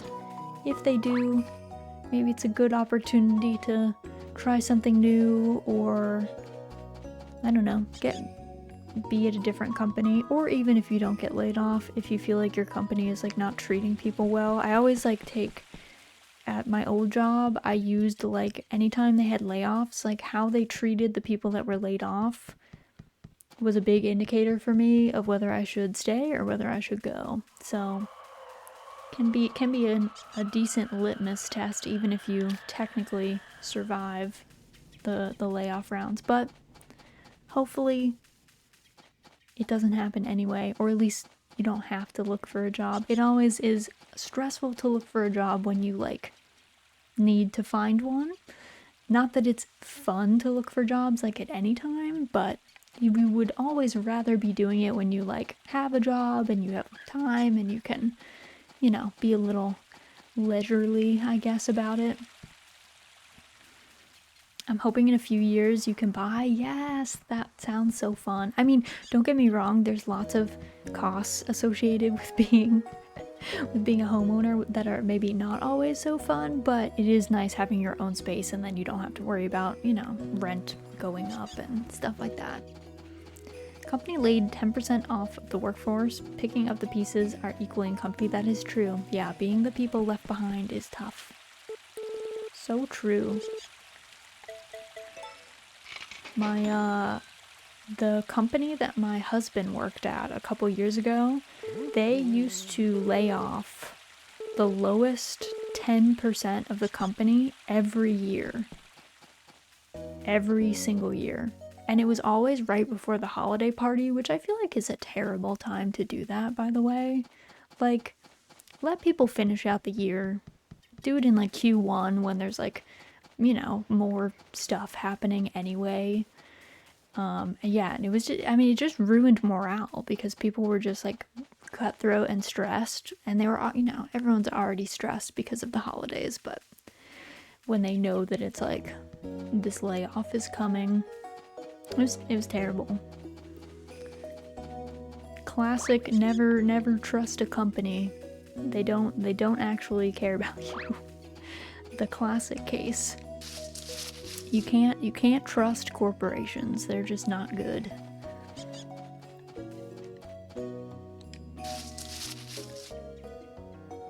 Also a good reminder that if you ever do want to own a company, be nice to people. It goes a long way. Are you winning, son? Hello, Ness. Welcome in. Happy Thursday. I think we're winning. I'd say so. It just stopped snowing. We're chilling. We're freed from the chains of capitalism, which I think is a good thing. But hope you're doing well. Hope things are good by you. Oh yeah, I gotta talk to Vinny before I forget today. What up, Vinny? Vinny's like, please talk to me. I am starved for attention. I know, buddy. I know you're stuck in here.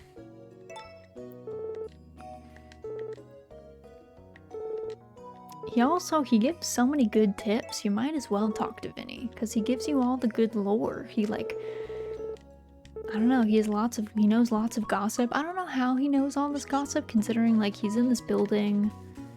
There's not even a back window. I don't know, but he sees things. That's exactly what made it so hard. My employer always said humans first, but blindsiding people with layoffs isn't exactly human first. Yeah, no. Layoffs themselves are just not human first. Unless the company is like literally going under, cutting people is like not human first. Hope things are good by you. I don't live that far in the swamp. I grew up in a swamp as a child.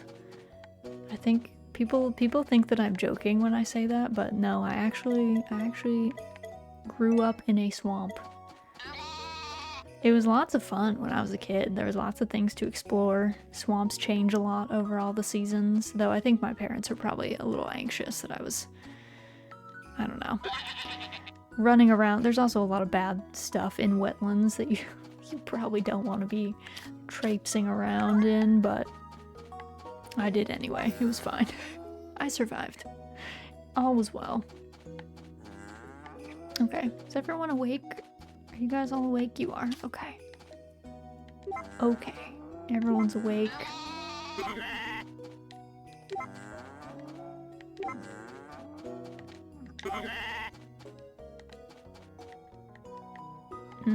I want to talk to Calf. Calf is in tip-top shape. Wow. High performer. Goatbert is doing fine. Good. Everyone's doing well. Everyone's thriving. Water moccasins are always nice to meet in wetlands. Exactly. For those of you not in North America, or I guess in certain parts, I don't know what their range actually is, but water moccasins are a venomous water snake. So probably not the thing that you want to meet. Did you guys know that sea snakes are also super venomous? Like, do not pick up sea snakes, by the way. Let them do their own thing. Because they are actually super venomous, and you're gonna have a big sad time, I think, if you try and grab one. Honestly, with most snakes, I probably just wouldn't grab them. I would let them just do their own thing. Let them thrive as much or as little as they want to on their own. Probably the best way to go about it.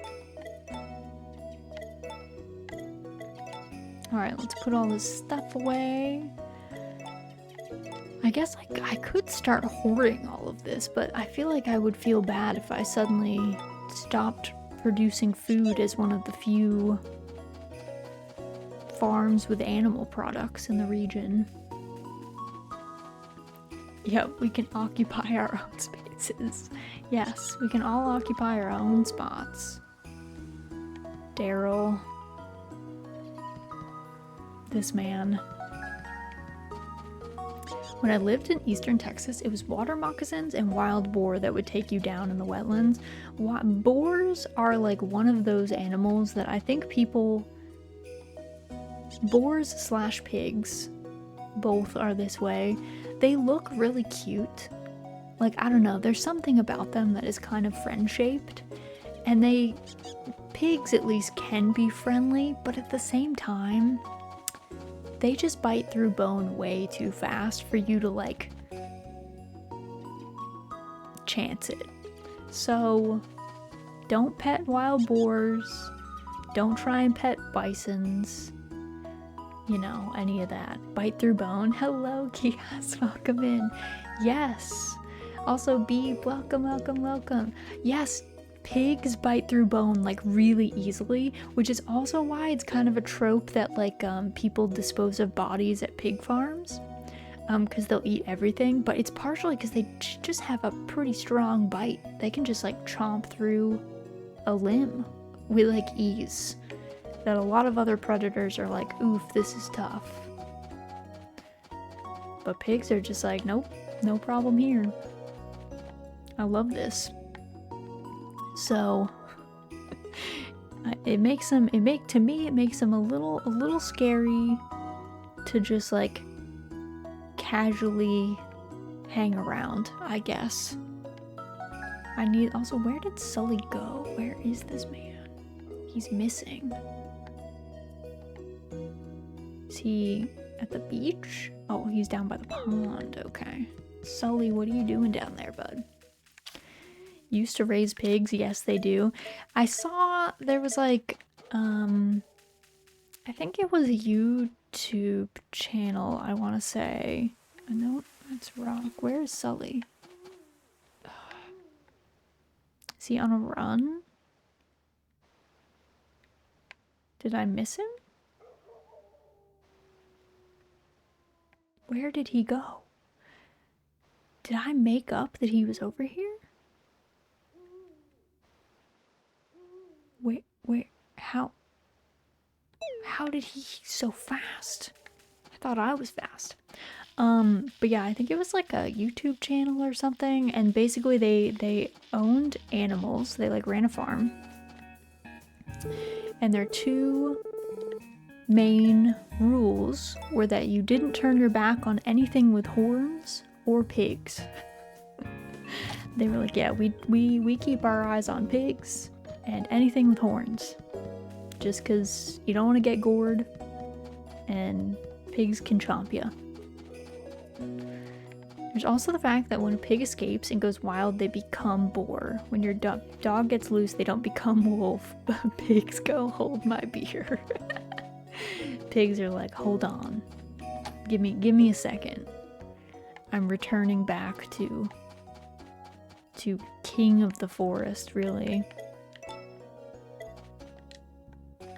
It's so funny because I don't know why, but humans like loved hunting boars, but they were always like so dangerous to hunt. Like, you know, in like medieval Europe, like kings loved hunting boars, but the thing is, like, boars are terrifying and they'll mess you up, and kings always were like, oh, I want to be the one who like kills the boar. So they would try and wound it like mortally, and it was still like a 50-50 chance if the boar would kill the king or not. It was like, it did not matter. If it was still alive, it was like a huge threat. We probably lost more kings to boars than most things, honestly. Like, probably boars and then like consumption or wasting illnesses maybe, but like tuberculosis is pretty bad, smallpox. But those two, they'll get you. So, moral of the story, even though boars, they kind of look friend-shaped, I get it. But maybe don't give them a hug. Maybe not the way. What do you think, Pickles? What do you think? You give him a hug? You give him a hug? Hunting accident is code for boar attack? Yes. Yeah, hunting accident is actually tried to kill boar. Boar won. Alright, we got sunny weather today. Alright.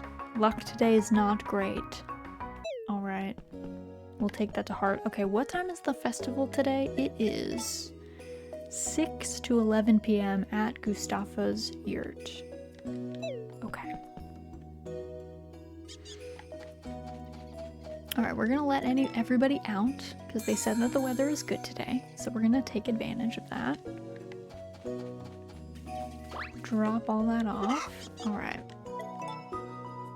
Put our large animals out as well. And then let's do milking first. Okay, did get these 3. There we go. Now I gotta go get the rest of our delinquent birds.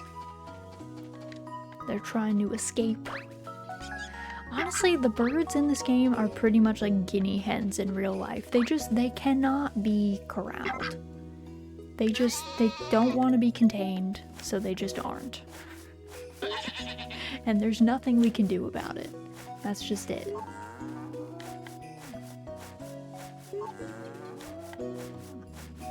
I had someone, like, I think it was like a month or 2 ago, asked me if I wanted to keep guinea hens, and I was like, no. Absolutely not. Also, Patrick, welcome in. Hope you're doing well. How goes things? You know, it's going pretty well. Just, I don't know, living the European peasant dream, keeping animals, growing potatoes, thriving. Hope things are good by you though.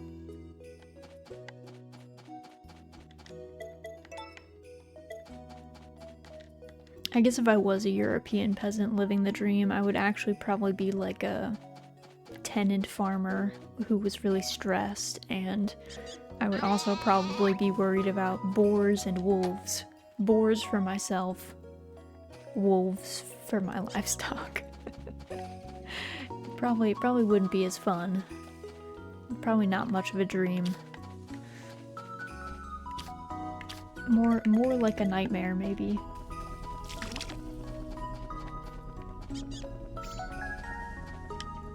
Alright, those all got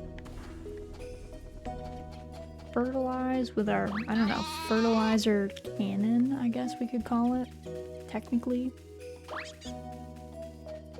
Also, I think that I'm pretty sure that we saw all of the cutscenes for this year. Like, I'm pretty sure that we saw all of them. So, in that case, I don't know if we have anything that we need to grow in the spring as well, so we might kind of be off the hook for a while. I'm not like super stressed about 100%ing everything.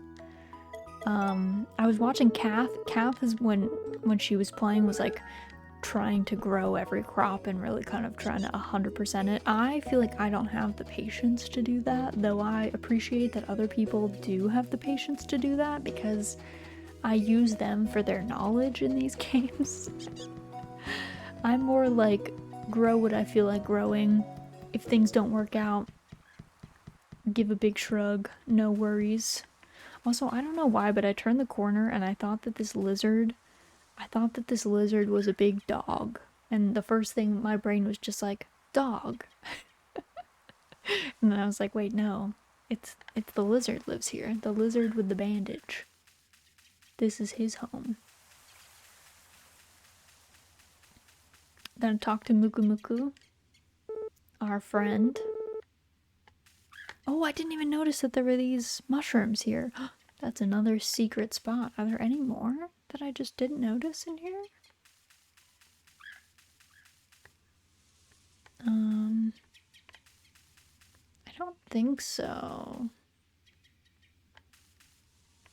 Also, I think this is Muku Muku's den. You can't go inside, I don't think, but I think that's where Muku Muku is like hanging out in the off season, in the warmer seasons.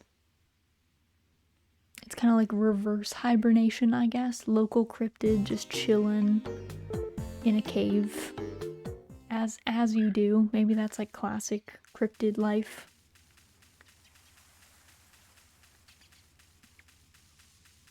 Actually, speaking of cryptids, did you guys know that there's a Mothman horror movie? Because I did not know that, and then my husband mentioned it to me offhand the other day, and I was like, no, that can't be real. And he was like, no, for real, there's this horror movie that's all about Mothman, like, killing people. And I was like, how? Mothman is so chill.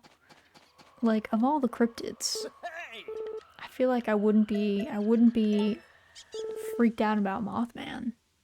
I've never heard of it. I'm gonna have to, it's like something like, I feel like it has Mothman in the title. It's like the Mothman diary, like, not diaries. It must be like files or like the Mothman incident or something.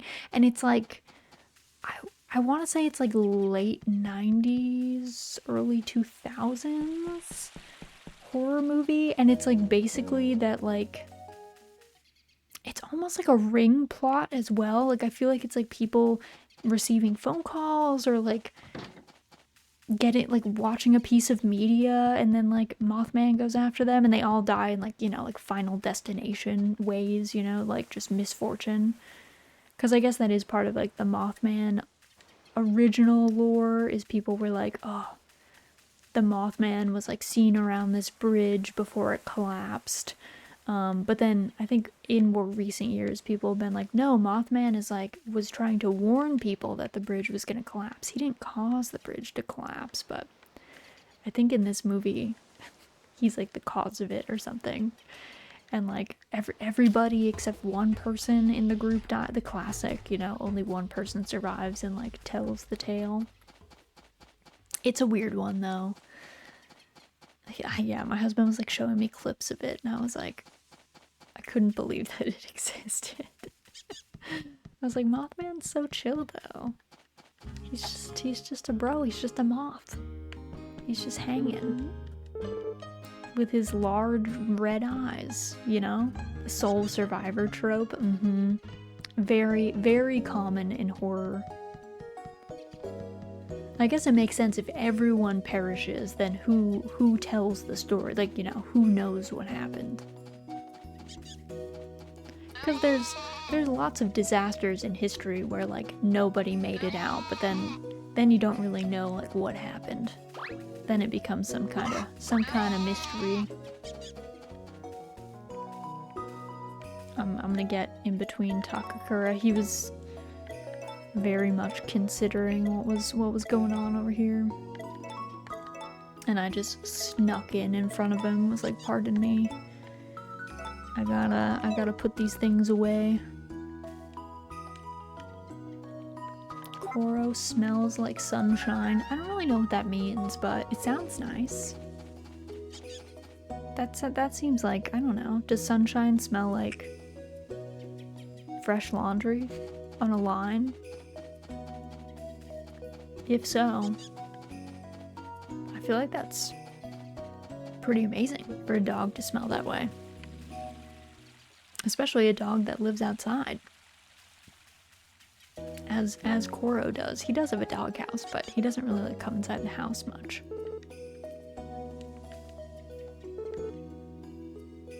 Sometimes I wish I could throw my responsibilities out the window. Well, fair. I think we all feel that way, girl. Oh. Hello. It's getting chilly out, eh? Not that that stopped you none. It has not. Turns out, being a farmer is an all-weather job, so we don't get to really like do nothing. we have to keep growing potatoes in all weather. I guess winter is our one time where we don't have a whole lot of like fruit or anything coming in. We just have figs, and I guess these were ban orange. It's a banana orange cross. I don't really know why it lives in winter, because I don't think that the plain oranges are around in winter, but it's fine. Oh yeah, actually, I also have been forgetting that I need to fertilize a bunch of these still. A bunch of my tree crops. Because it'd be nice to get them to S rank, I think. We got a couple of them up there, which is good. Exciting. Nope. Unable to jump over the fence. I forget if there was like some additional... I feel like there wasn't. I feel like logs were always here and there was always a gap. Because there's not a way to expand further in the barn, I don't think. And even in the original, I think you could just expand once, if I'm remembering correctly. I think it was just always this weird double barn construction. It's kind of a strange building if you think about it. It has like 2 roofs. You would assume that, like, I don't know, the middle bit seems like it would be a pain and probably full of stuff. It'd be cool to be able to climb up to the silo though. That would be pretty sick. Though you gotta be careful. I guess if you climb up to silos, you don't want to fall into them. It's a good way to die. Or not a good way to die, like suffocating in like corn or sorghum or something. Probably not a fun way to go. But they looks cool. I didn't used to have a fear of heights, but I feel like as I've gotten older, I've gotten more freaked out. Maybe it's just because I recognize my mortality, and so then when I'm up somewhere high, I'm like, ooh, this seems bad. But I don't think I'd be able to climb something like a tall silo today. I think I would get a little bit off the ground and then be like, you know what? I'm good. Let me return to the ground. Let me go back over there.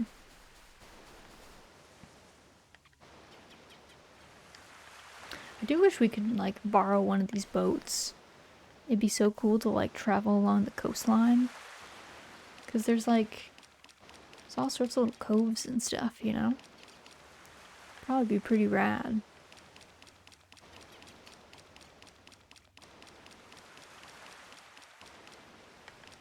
Could go all the way around. I guess, I mean, Mineral Town has to be like over that way, over the hill. I think Mineral Town had a beach too, but maybe it's been like a very long time since I played Mineral Town. Though I do have the remake. So that is on the list. I just haven't gotten to it yet.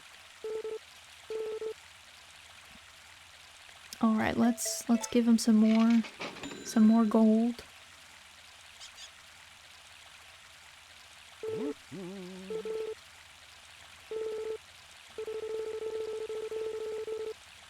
With coins of money I have saved, I should be able to venture to Coco Island very soon. This is excellent news, Pooey. Yeah, I guess you would be chilly. I feel like we need to get you shoes, friend. I think you're very much not dressed for the weather.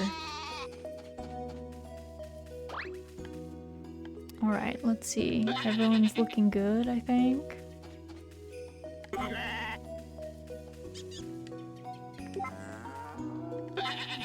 Everyone's looking good.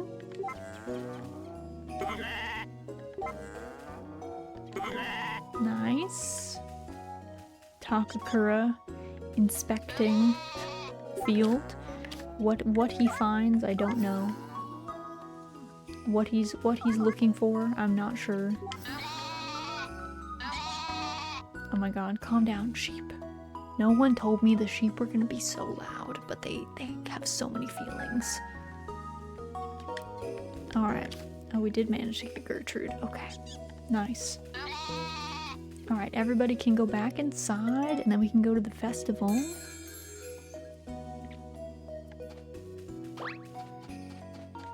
Let me do a quick egg hunt.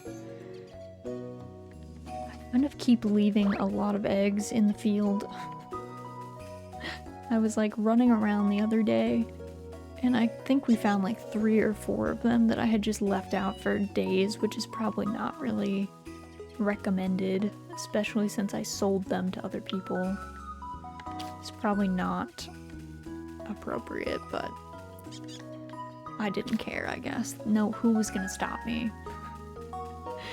Like, it was also like summertime too. I think it was like definitely a time when eggs should probably not be sitting in like the hot sun baking for hours, but I don't know how like the bloom on eggs affects that, so maybe they're fine. Probably not, but who knows? Maybe. Perhaps.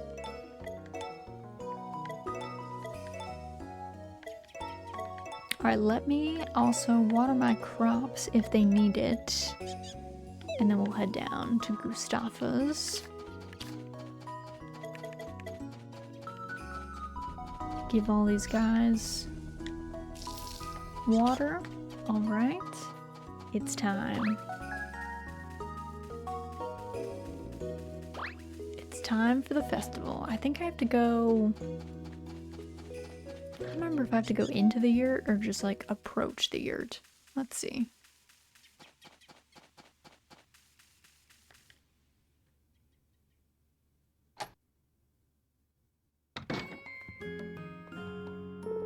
Hey Raz, you came at just the right time. We're about to start the Starlight concert. Care to join? Follow me then.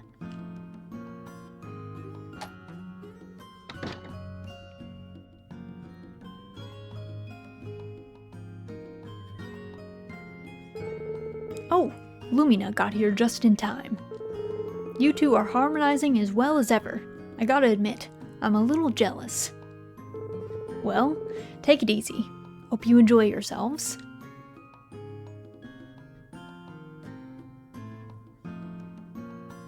We're ready for the concert. We're in the front row, as we are every year. Looks like everyone made it, so it's time to get this thing started. Let's chill out to some music under a sea of stars.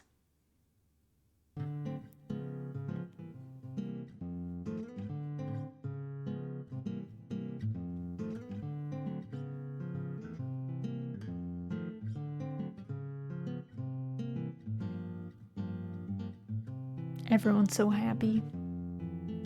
It's the highlight of the season.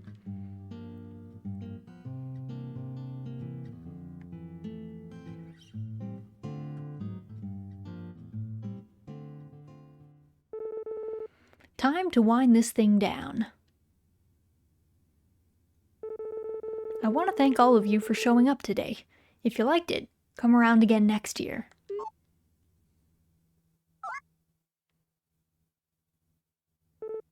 Oh, look.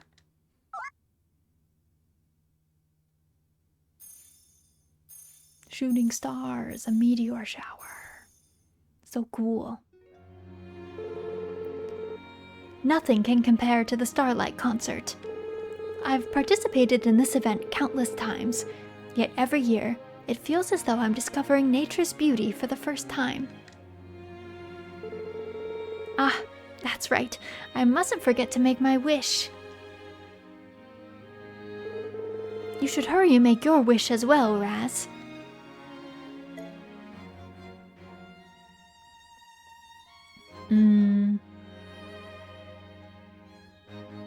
I wish for our continued health.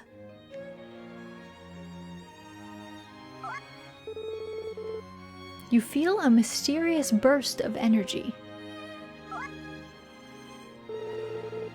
It seems Lottie came as well. There she is. A day may come when she gazes up at the stars with someone precious to her, just like we do. Time passes by so quickly, does it not? It feels like only yesterday that we were holding her in our arms and lulling her to sleep. Oh, my girl. My girl. I'm gonna miss Lumina when we finish this game. She's been a good bean. She's been really sweet to us. She has like a really cute storyline. Alright, let's put Poulter inside because it's cold. We did the festival.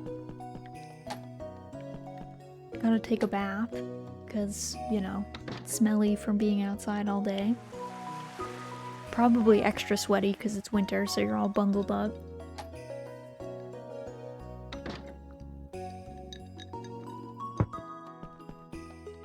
Alright.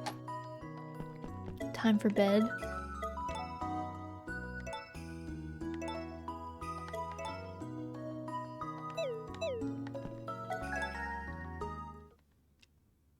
Oh, the sheep dream. I love the sheep dream.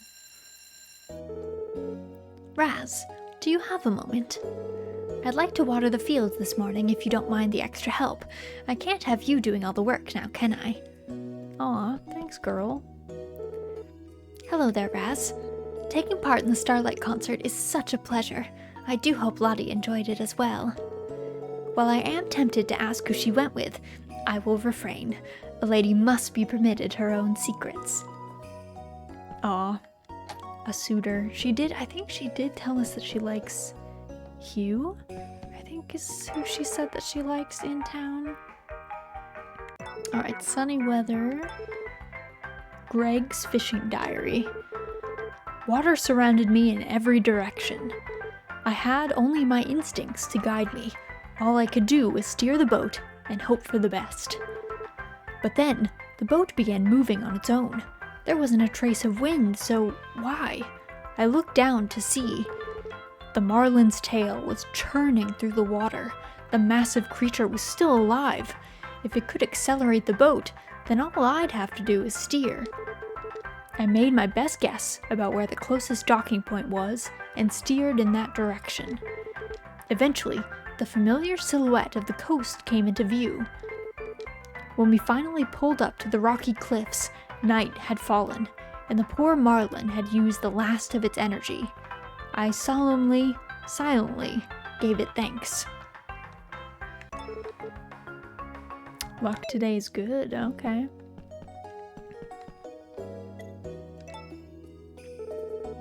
I'm fresh as a daisy, if daisies smelled slightly like manure. I haven't even gone outside yet today. I don't know if the mirror needed to be that rude to me. I haven't even left my house yet. And I took a bath last night. I don't think I should smell like manure. I don't think that's it.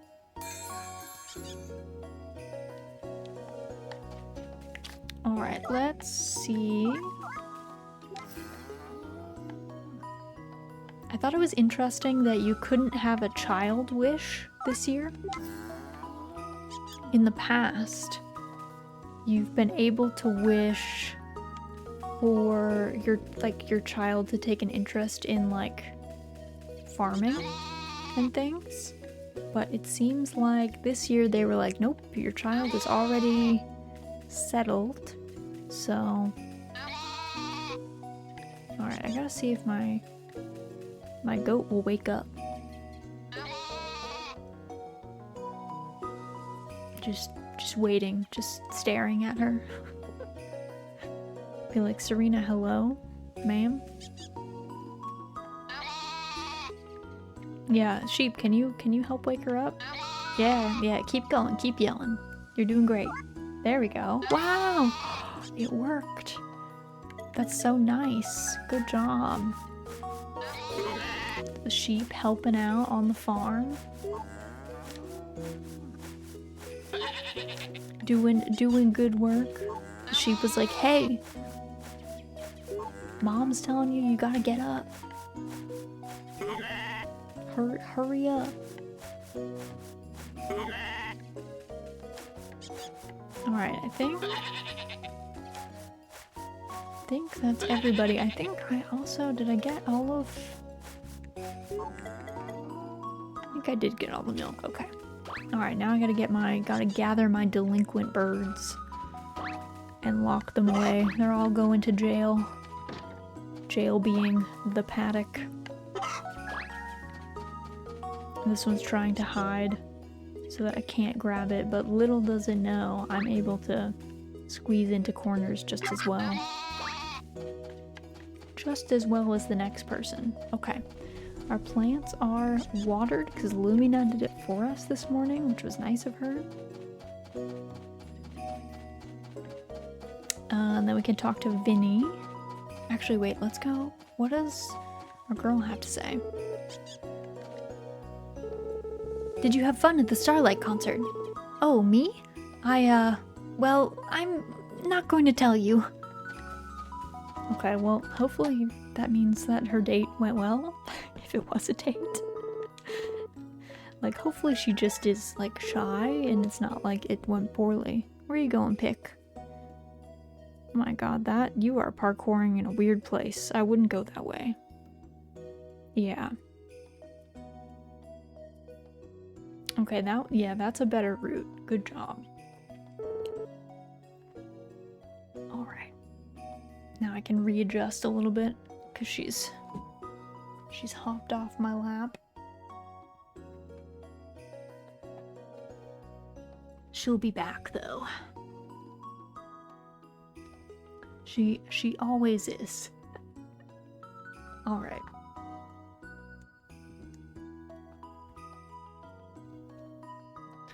I saw an ad for one of those chairs that you can sit cross-legged in, like it has a really wide seat, and I was like, you know, I would like that because I like sitting cross-legged. And my current chair, I'm fairly small, so I can sit cross-legged in it, but it's definitely not like designed for that. And it crunches my ankle at kind of a weird angle that I don't really appreciate. All right, let's look at these requests. Every baker needs butter. I want to bake my family a cake, but I'm out of butter. Can anyone spare a stick? The higher quality, the better. From Chris, butter any S rank plus. I can get that for her. Mo? 4 days left. Mo fa fa. Mo mofu. Mosha. Mo mofu. There's a picture of a red sea bream scribbled on the note. From Muku Muku. Alright, we can get both of those. Is this plant not eating meat? No, he's not carnivorous, and he hybridizes plants for you, so you can feed him 2 different plants, like fruits or veg, and he'll spit out a new one. However, he does not like carrots. So you can't feed him like actual carrots. You have to feed him carrot seeds if you want to mix anything with a carrot, because I guess they make him sick. That's the lore. He's not built for for carrots, I guess. He does warn you about that. Vinny will be like, that's a bad idea. Don't feed me a carrot. And then I think he just doesn't accept the carrot. I think he's just like, nah, I won't take that. Hey neighbor, we went to the Starlight concert too. The whole thing reminded me of a stargazing date Chris and I went on back in the day. Boy, did we have a good laugh about how old we've gotten since then, but you know, Chris hasn't changed. She's just as beautiful under the starlight now as she was then. Sully is probably my least favorite person, but he does say like things like that sometimes that you're like, alright, I guess maybe he's not the devil incarnate, maybe. Though I still don't think he's a very good parent. Closed for today, huh? What do you mean by that, Kate? What does that mean? Sometimes, when it's really cold, we get a little snow. It's always exciting when it happens. Running's fun, but I like going for slow walks, too. I was gonna grill him and see if he was dating my daughter, but he has more composure than her. You wanna come pick? You wanna sit? Okay, let me change. Ooh. Come here, Pick. Come here. I can't see chat, big girl. Long time no hi. Hello, Aster. Welcome in. Hope you're doing well. Hugh, shh, don't bring the snow back for me. Oh no, were you one of the ones that got snow this week? I'm pretty far north, but I didn't get snow. But I know that it was snowing in like upstate New York was snowing, because my one coworker, her like mom lives up there. She was like showing me pictures on Halloween of it just like getting coated in the downtown area. But hope you're doing well. Hope things have been good by you. Hope all is good. It snowed on Monday and Tuesday. Oh no. They can keep it. I really love fall, so I don't mind snow, but I want fall to be as long as possible, so if we can hold off on the snow for like however long it takes, I always prefer that. Like, I want my leaves crisp, and then I want them to be on the ground and be crunchy.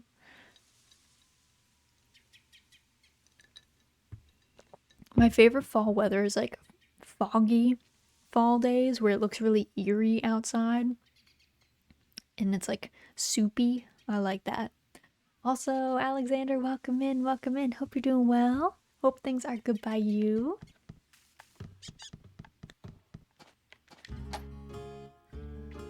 I want Snow to wait until the kids wear their costumes so they don't have to wear jackets over them. That's true. That is true.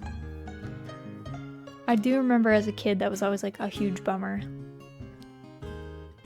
Also, I somehow got Pickle's hair like right in my mouth. The Starlight concert is the most romantic night of the year. I can't wait for the next one. How'd you like the Starlight concert? Yeah? Glad to hear it. Hope you'll take part next year, too. I really enjoyed your spooky stories on Halloween. Very fun. Yay! I'm glad you guys liked them. I don't want to say it makes me uncomfortable, but it's always like a little bit weird for me when I do something different in streams, because it's hard for me to tell if I'm going to enjoy it or if anyone else is going to enjoy it. But hopefully Legend of Sleepy Hollow was cozy. I realized that some of the Kaidan stories were like a little graphic. As we were like in the middle of reading them, I was like, oh, they really are like describing this man's head being cut off. Okay. I was like, maybe I should have picked a different like short story or something. I don't know, or like Edgar Allan Poe's work or something. Did you have fun at the Starlight concert? That's good. Usually when I perform, a mistake or two doesn't bother me, but this time, the pressure was on. I really love story readings. Yay! I'm glad, I'm glad. I thought it'd be a nice, like, downtime activity. I feel like a lot of Halloween streams, they just always seem to be, like, horror streams, and as someone who doesn't really enjoy watching horror streams that much, I was like, let's do something that's a little bit cozier. Let's do something else so that, I don't know, if people need a place that isn't scary, we can read a Halloween ambiance comedy story, because that's really what Sleepy Hollow is. It's like kind of a comedy. It's about a city slicker who moves to a small town and thinks he's big, and then gets, I don't know, turned down by the love interest. I always wonder if the love interest, Katrina, if she's like in cahoots with Brahm. You know? If they were like, I don't know, being mean to him together, if it was like coordinated, or if she really was just like, you know, I don't want to date you. Listening to the waterfall makes all the ideas in my head just blend together, you know? I really get inspired here. That's good to know, Kate. I'm glad you're having a good time of it. Alright, I need to go find, who was it? Chris needed the butter. Where is she? She is over by the twins right now. And then I need to go get a red sea bream, which I probably have one in my fridge. I'll just have to look for it.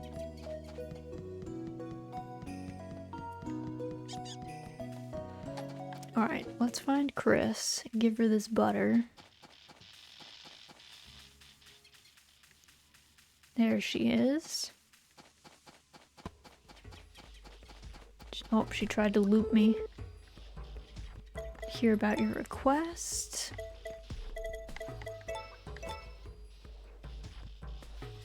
There you go, ma'am.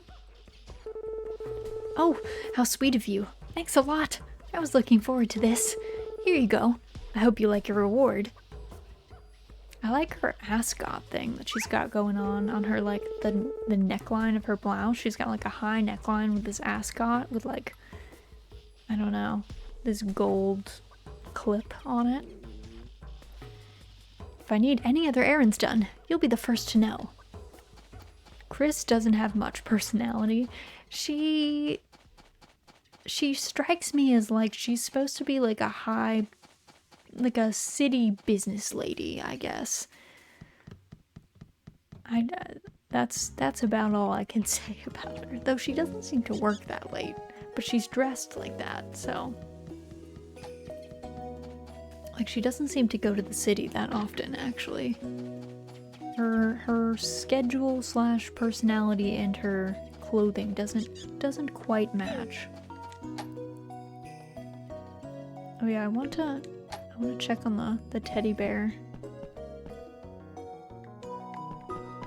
I also meant, okay, also, don't want my child to come in, but recently, I've come to realize just how amazing Mama Raz is.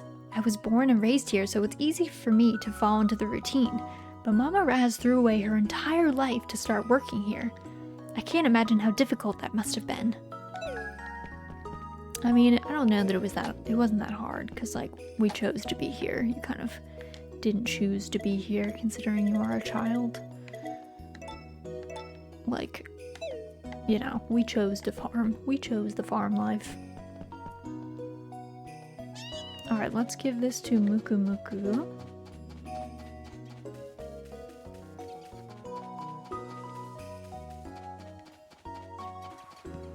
Also, how close to besties are we with Sully? Probably a while yet. I guess we might get it in like year 6 spring, maybe?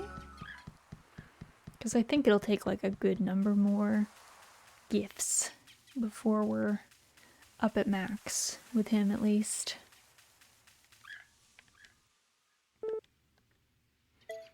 I'm here about your request. Here's your red sea bream, aka red snapper, is what I would call that fish. Mofa, mofa. Mofu, mofa.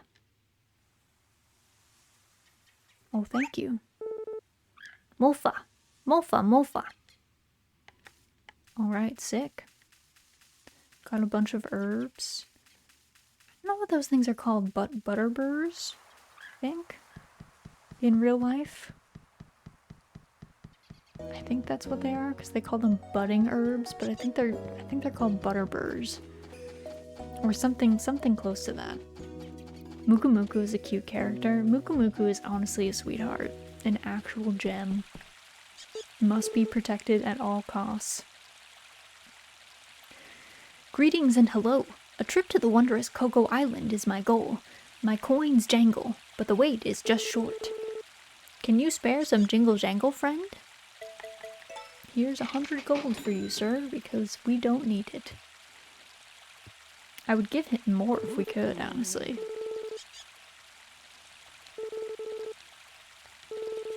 With coins of money I have saved, I should be able to venture to Coco Island very soon. I don't know if he has a second cutscene. Because, like, we gave him the money before, but then he spent all of it in order to buy us one of our blessed tools. But I wonder what happens when we give him enough money the second time around. I'm not sure. I actually do not know.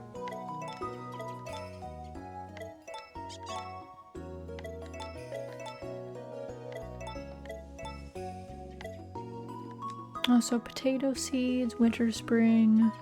I guess we could plant these. That's fine. We have space.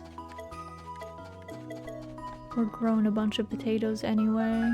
Oh, I guess I have to dig a little.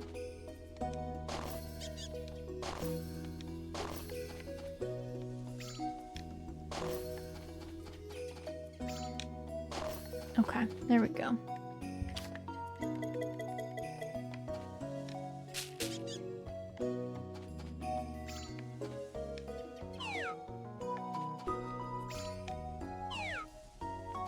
Alright, they're all good. I'll water them all together. Alright, let's see. Does anyone... I don't remember if I refilled everybody's troughs this morning. Nope, I definitely did not. 2, 4, 6, 8, 9. Okay.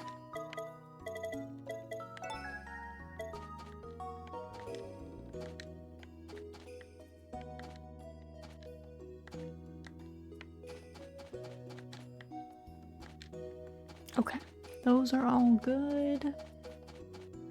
All set.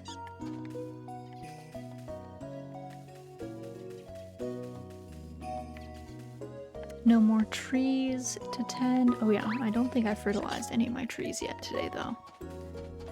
Close. Probably should have done it in the morning too. I think I can fertilize at least twice a day on trees, if not 3 times, so missed opportunity there.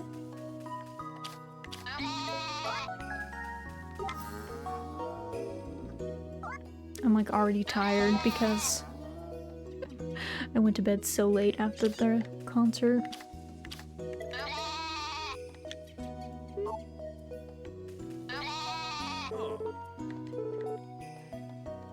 Takakura with all of his wisdom.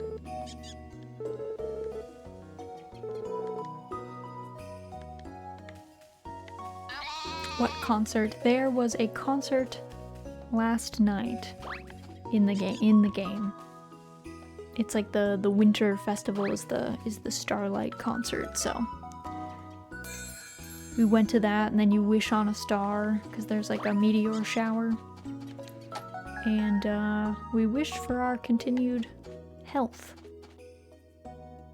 because I don't know, we couldn't wish for any of our children's stuff. So thought you meant IRL. No, I don't actually like concerts that much. They're very loud. Like in the movie theaters, I have to wear earplugs. Because movie theaters are also like blaringly loud to me. I don't really like crowds. I grew up in kind of a rural area, so I wasn't around like that many people as a child. In addition to just having a pretty severe anxiety disorder, made me just like not like crowds. So I have been to a couple concerts, but they're not my favorite thing, which is kind of a bummer because I do think that some musicians and bands and stuff are way better in person than they are in like a recording studio. So it is like a bit of a bummer to not be able to see them, but I also don't generally enjoy myself when I go, so probably better to just enjoy from afar. Like I've seen Florence and the Machine in concert, and she's really amazing in person. She is, I don't know, she just has like showmanship in a way that translates well to the stage, and she definitely like shines in person, I would say. So I'm glad that I got to have that experience, but most concerts I'm like, I don't know.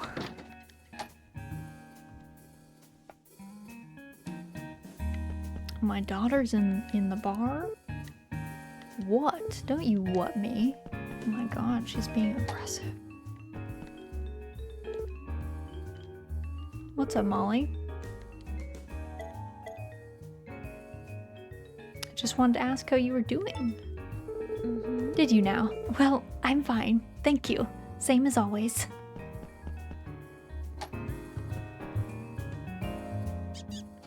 If you try and tell Molly a joke, you lose reputation with her.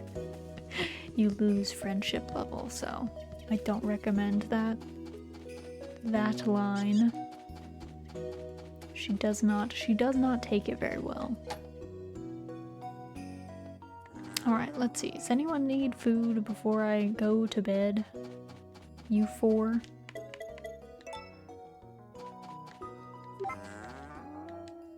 The 4 troublemaker cows.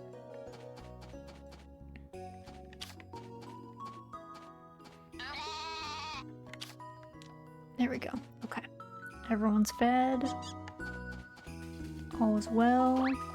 Gotta grab Poulter, who's just sleeping upside down outside. Poulter, people are gonna think you're dead, friend. You can't sleep like that. out in the dirt.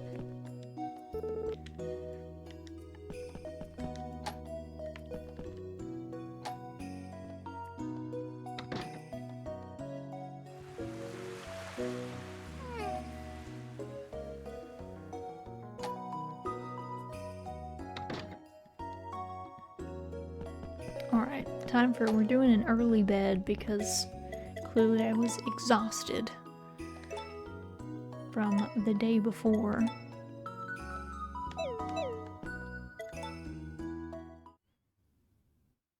Aw, the Nina dream. Alright.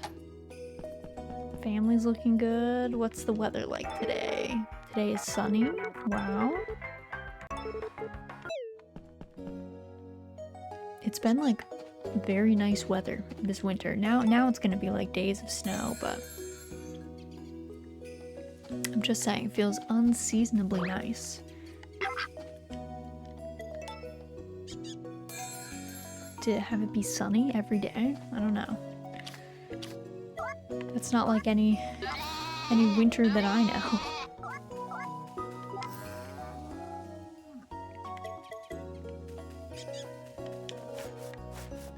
Now we gotta give everyone the brushing.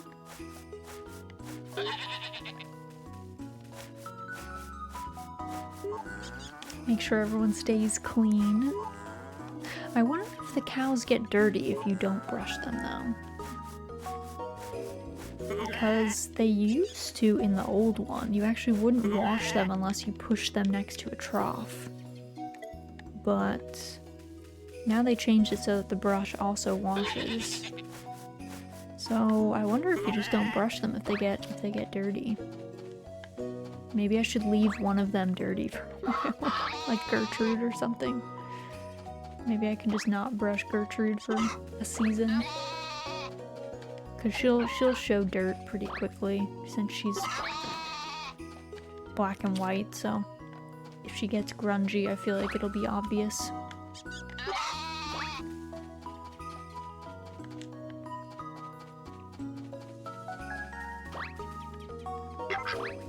Alright, those animals are all good. Let me remember to fertilize. Do you have to put the chickens in the grass for them to eat? I don't actually know if the chickens will eat even if they're outside. I think you still need bird seed. Like I don't think that they actually eat grass. To be fair, the timing with which I bring animals in and out, I end up having to feed all of them anyway, so I just put them in here because it's like habit, I guess. In some of the earlier games before this one, there were wild dogs, and if you didn't have your chickens inside a fence, they would get attacked by wild dogs, so I don't know. I just got in the habit as a child, even though I didn't even play some of those games. All the forums were just like, watch out, so got in the habit of putting them away. Also, Bepsy, welcome in, welcome in. Hope you're doing well. Hope things are good by you.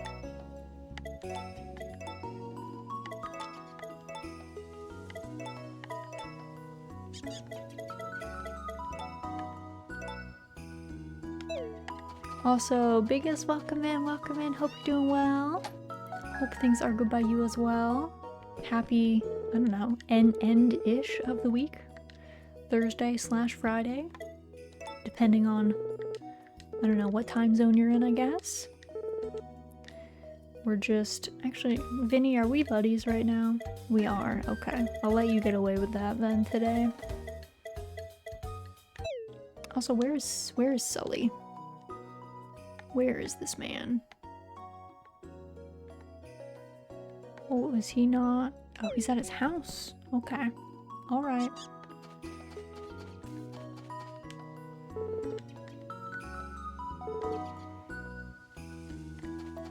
Lottie still has like a little bit of angst in her, I gotta say. She still gets kind of angsty. Alright, we're gonna give this sashimi to Sully. It's all yours, sir. There you go. Good, good, good, good. Also, is this... Yeah, I don't know what time the cafe opens. I'm not sure if it's like... I feel like it must be like 11 a.m. or something. 10:30 maybe. Because it used to be... The cafe used to be a bar, which kind of makes sense. Like then the time that it not being open in the morning makes a lot more sense when it's a bar instead of like a cafe you would assume serves breakfast.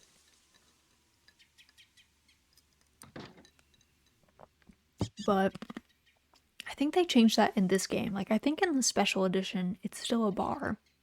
Because there's also the cutscene with Pui where he's standing outside of the cafe when you find out that he quote-unquote lost all of his money, and you're definitely supposed to assume that he drank all of it, that you've been like donating to him so that he can like go visit his home, and then in reality he pays for a tool of yours in this one, but you're definitely supposed to assume that he like just went on a bender at the bar, but it makes less sense when it's a cafe. It doesn't quite hit the same way.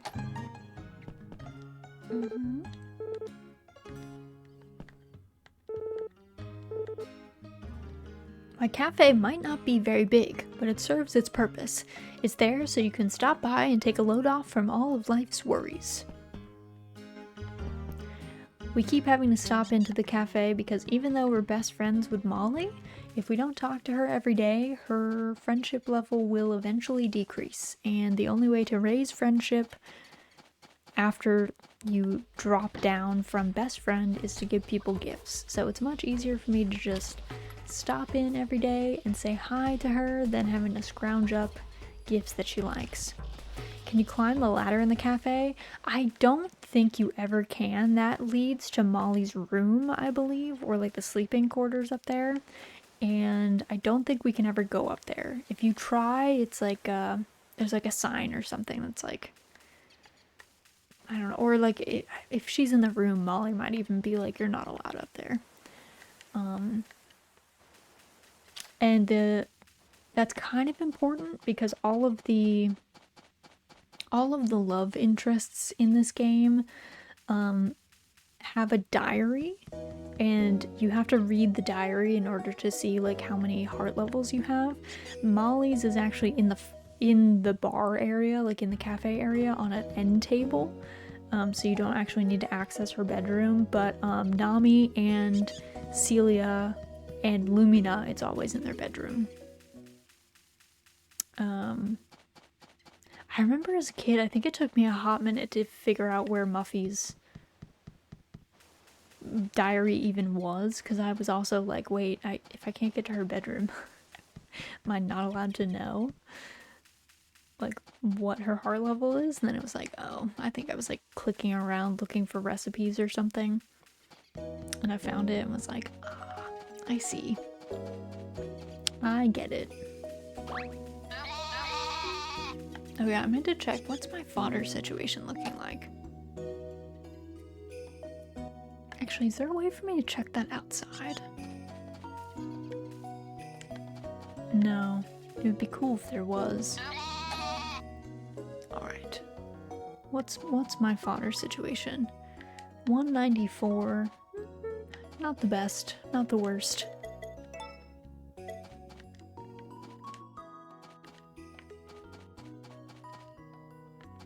I love the light in this game, like how it moves across the floor at different points in time from like these windows and stuff. I don't catch it in the barn very often, but I've caught it in the chicken coop like a fair few times.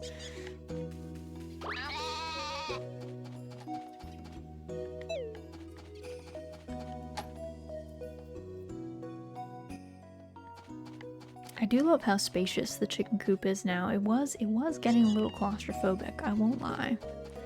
With the number of birds that we had, it was like, oof. It's a nice touch. Yeah, it's like it's the little things, you know? I feel like in games like this, specifically cozy games, but like especially farming sims, because the game is meant, like the whole point of farming sims legitimately is that they are meant to be like digital rural escapism. Because you have to think of these games as being designed for like tired salarymen in Japan who work like 6 days a week and are having a rough time of it, and they can just come home and be a farmer, you know, in their off time in this like quiet rural town, meeting all these townspeople and like raising animals and growing crops. So like I think it's especially important that games like this that are meant to be slow games, and they encourage you to play them slowly, and they encourage you to pay attention to like little seasonal changes, they need to have things like that that are lifelike and show an attention to detail. And otherwise it's like, then you notice that it's like soulless. Otherwise you notice that like things feel really empty. How's the farm after all these years? Hello, Lanix, welcome in, welcome in. You know, the farm's doing well. We're thriving. We've upgraded all our buildings. All of our animals are pretty happy. Our wife's happy. I think we're doing great. I think we're thriving.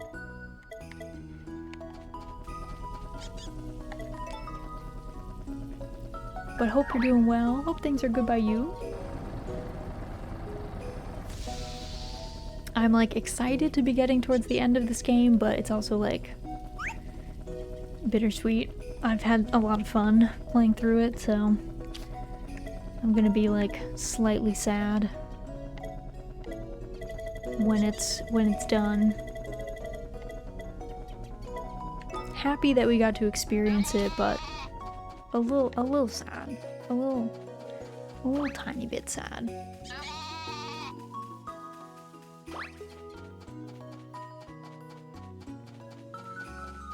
How long is the game? So, you know, that's a fine question.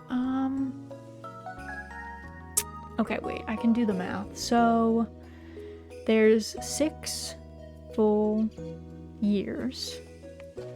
We're gonna finish year 5 today. There's 4 seasons in every year, so that's about 20 seasons that we'll have gotten through so far. And each season takes us about 6 hours to get through. So that would be what, like how many is that? There's 20 times 6. Has it been 120? No, that can't be. Is that true? I feel like maybe we've been moving at a faster clip recently. Let me see. I don't know if my computer is gonna like what I'm about to do. I have all of my VODs stored. We're on part 26 right now, which that's like 78 hours, and some of those were like 10-hour days. So yeah, like maybe it's a lot. It's like well over 100. Yeah, I think by the end it'll probably be somewhere around like 150 maybe. This is one of the longer farming sims, so there is that. Also, Skyward, welcome in, welcome in. Hope you're doing well. But yeah, so it's a long one. The original game is very long. The original game is multiple years per chapter. This version, it's only 1 year per chapter. So there's a lot more years in the other one, in the original, but I like it. I like when the games are slow, so I don't mind. I am, thanks. Nice to catch one of your streams again. I was locked on TV, but I had a name change. Ah, okay. Welcome back. Hope you're doing well. Hope things are good. I'm always happy to see you guys. I mean, I I always hate saying that because I feel like it makes it, I don't like putting pressure on people to ever come to stream. Like, I don't ever want people to be like, oh my god, if I don't show up, Raz is going to be sad.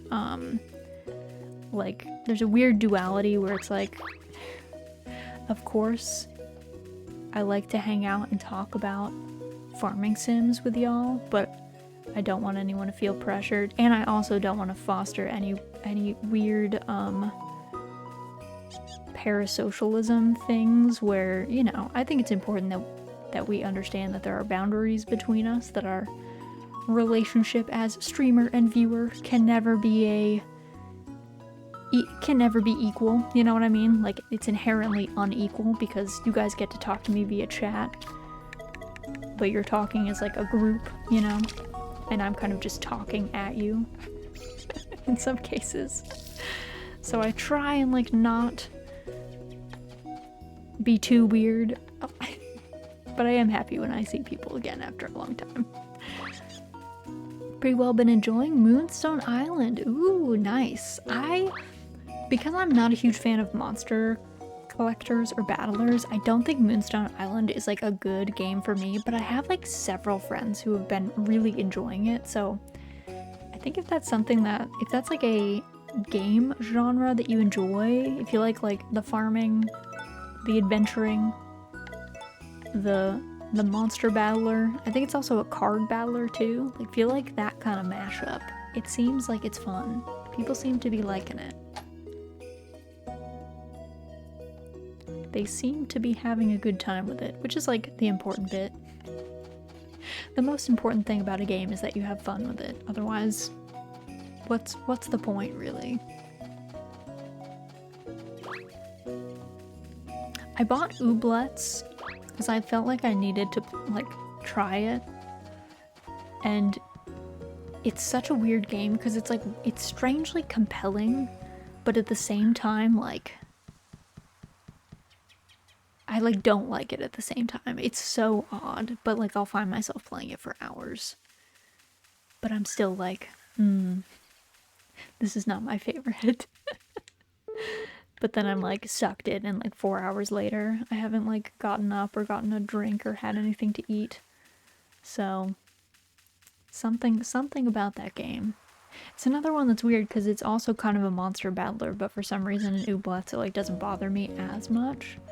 It still bothers me a little bit, but I knew what I was getting into with that.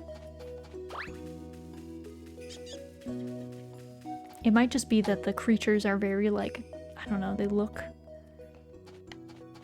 because you grow them for some reason, I always just think of them as little like vegetable people, even though they don't really look like vegetable people at all.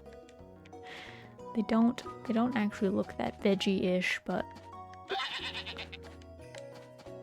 somehow it works.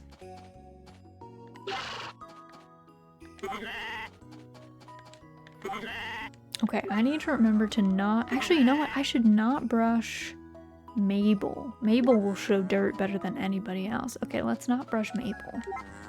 Sorry, Mabel. What are you at? What is our friendship with you, Mabel? Okay, we're like besties. Mabel can take a little bit of a hit. Pickles, don't punch my glasses. Oh my god. What are you doing? What are you doing? You're being a terrorist is what you're doing. You can't fool me, Miss Pickles. You're getting hungry, so you're beginning your reign of terror. Is that true? Is that true? No, I'm slandering you. Slandering you? Alright, I need to make some more sashimi. What do I have? Like, what fish do I have just too much of?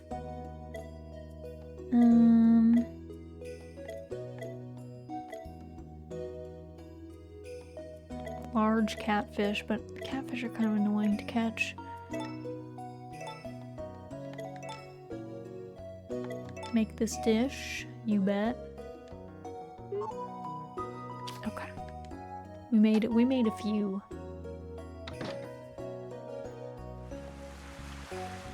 I had also forgotten, they took this out of this game, but in the original, if you put food in your fridge, your family would eat it. But if you put food in your outside fridge, then it could get stolen.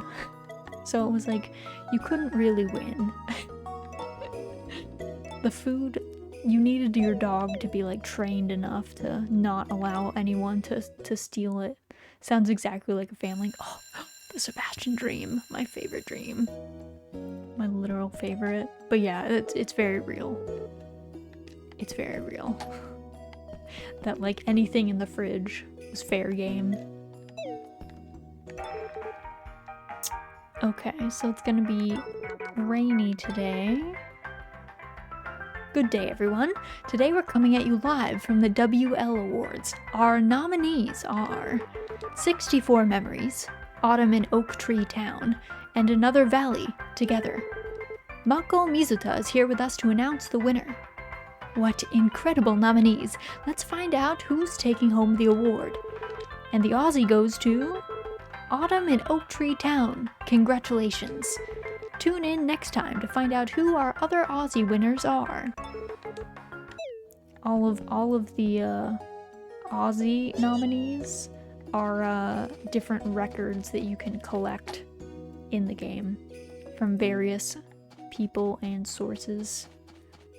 So it's kind of a way to like check which ones you're missing if you see something on there that you don't have. Chances are it's out there somewhere. That's actually the whole reason that we are befriending everyone, including Sully, who is like my least favorite character in this whole game, because we need to be best friends with him in order to get a particular record. So we'll do it, but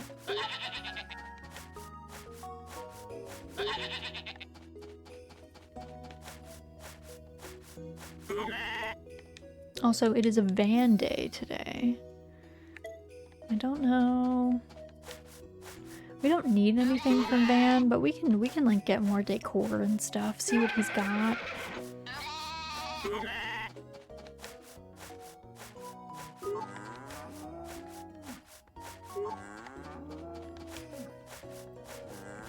All right, everyone's looking good. Everyone has at least some food to munch. Oh. The snow is thawing. This is another thing, this is like a 5-head play. In this game, there are like intermediary seasons, so as you can tell, suddenly our grass started turning green again. There's still some snow, but it's like starting to look green.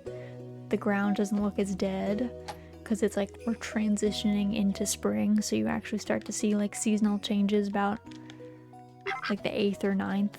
Or 10th in some cases. Like I don't know if this is true. I'll have to like go back and look through our playthrough, but I kind of felt like it always snowed on the 10th of autumn, because it was like meant to be like, oh, then it makes sense then when you wake up and there's snow. Also important, you can see the weather from outside, from like in the windows. Some games don't show you weather or like different lighting patterns, which has always been a pet peeve of mine. Like the whole point is I want to know, I'm here for all the little things. That's why I'm playing a farming sim. Also, I gotta snatch Poulter. Gotta put this boy away. Oop, there's Coral. Go in your house, Coral. There you go. Poulter's thriving. We should talk to Vinny before we leave. Like, hey Vinny, what's up? I just want to chat.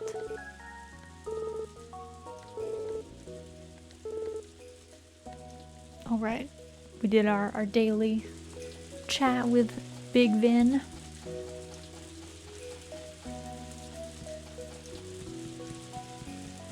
I feel like Romana always comes when it's raining. What's up, Romana? Just here to chat, ma'am. Good morning. Something tells me that today is a good day for shopping. Good morning to you. Mistress Romana greatly looks forward to her monthly shopping trips. Maybe she always comes on the 8th, and maybe it just happens to rain more on the 8th. I don't know. I feel like the last few times I've seen her, it's been raining. Also, is this the day? Where is Sully? Oh, he's in the house. I'll have to go get him. Oh yeah, it is the day that Chris goes, like, up the mountain as well. Ugh, I don't feel so good. If I can just get some rest, I'll be... Ugh. My dude, you're gonna die from overwork. I forget what that's called, but you gotta watch out, sir. He's been like, I don't know, he works really hard in the city, like crazy long hours, and then he's always like, he recently talked about how he got a promotion and stuff, but I feel like I'm worried for him. I'm worried that Garrett's gonna like die from overwork.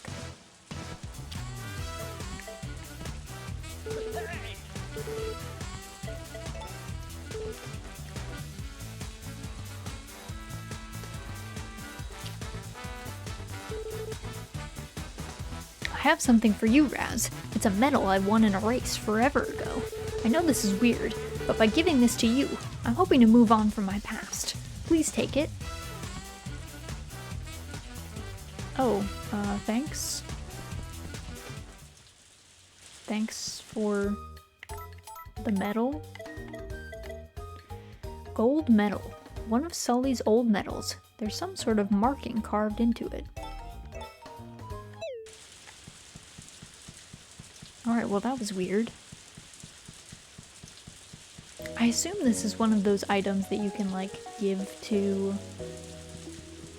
There's certain items in the game that people give you later on that you can, like, show to your child, especially when they're younger, to, like, up a certain one of their stats or their interests. I'm gonna just put that away for now. I don't need that. I don't need this man's medal.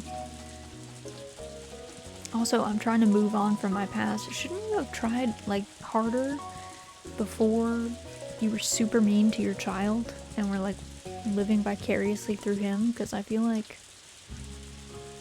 that probably would have been the time.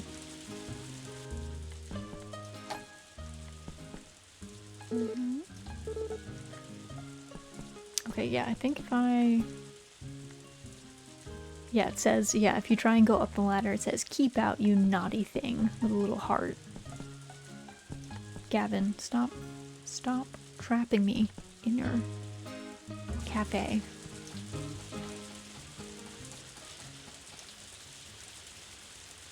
Let's see if we've got, I don't think we have any more flowers. Don't remember, I don't really need the rarest flower.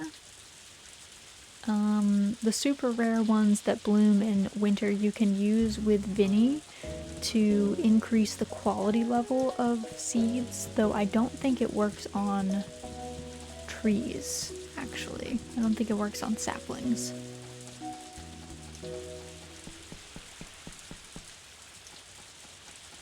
It's this flower up here on the hill here. The upseed flower, they only bloom in a few spots.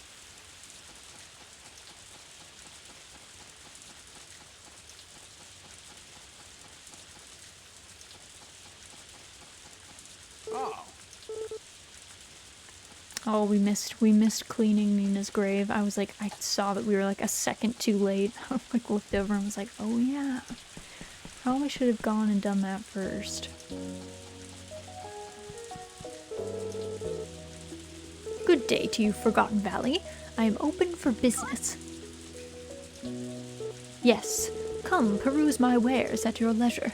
I am certain I have all that you need. Alright, let's see what you have, Van. I'll be the judge of that.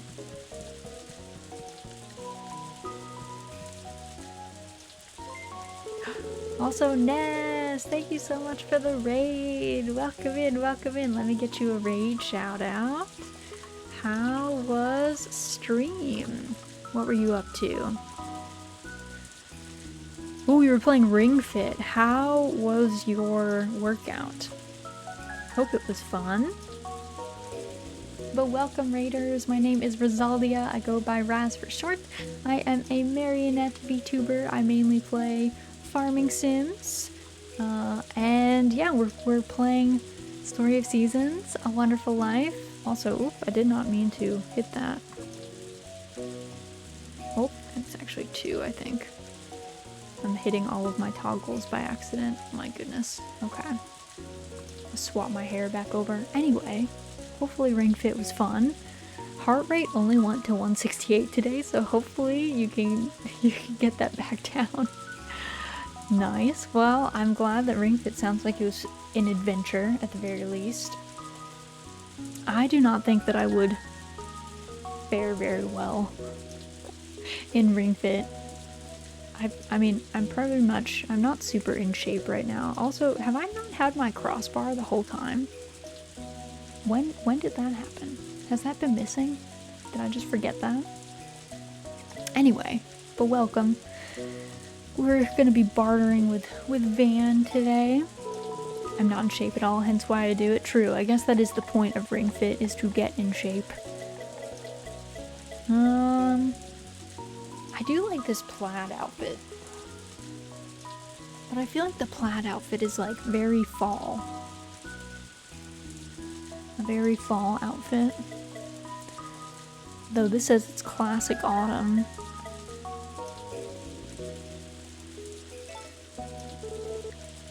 I'm gonna buy the base outfit.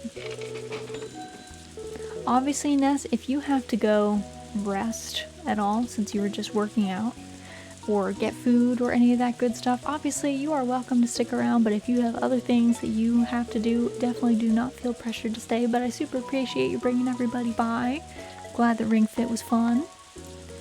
Do have to head out and help my family. Sounds good. Hopefully helping your family is chill. Hopefully it's enjoyable. But thanks for stopping in. I always appreciate it.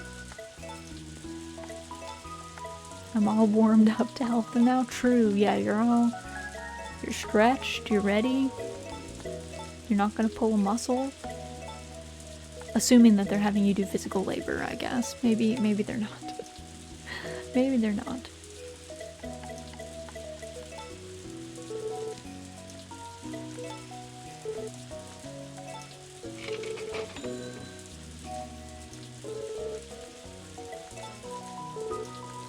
Alright. I don't have enough money for like anything else at Vans, so. Because I kind of want to save up for some of that decor, but I don't love the purple. So I'm not like too attached to it, but it would be good to have all of it, I guess. Might as well. I guess maybe I do. Do I have enough now? Guess I just got 20k. Oh, I do now. I guess I could go get that. Change look. Oh yeah, I'm wearing my Halloween outfit still.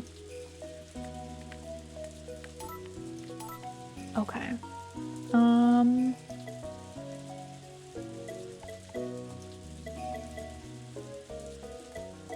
I do love my little Sprite outfit though. I won't lie.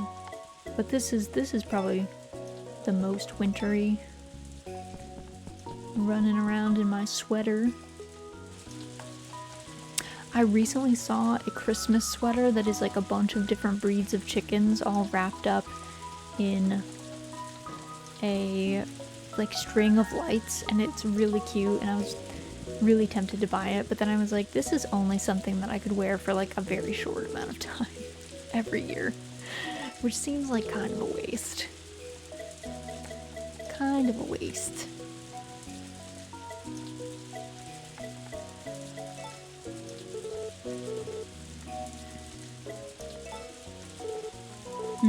He is not gonna give me a discount for that. So rude, man.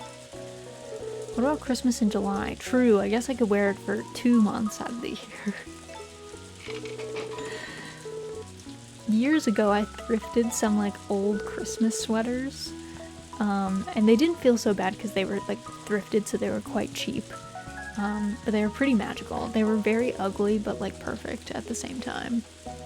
Also, for any of you that played World of Warcraft, I also used to have a Christmas Murloc sweater that I was a big fan of.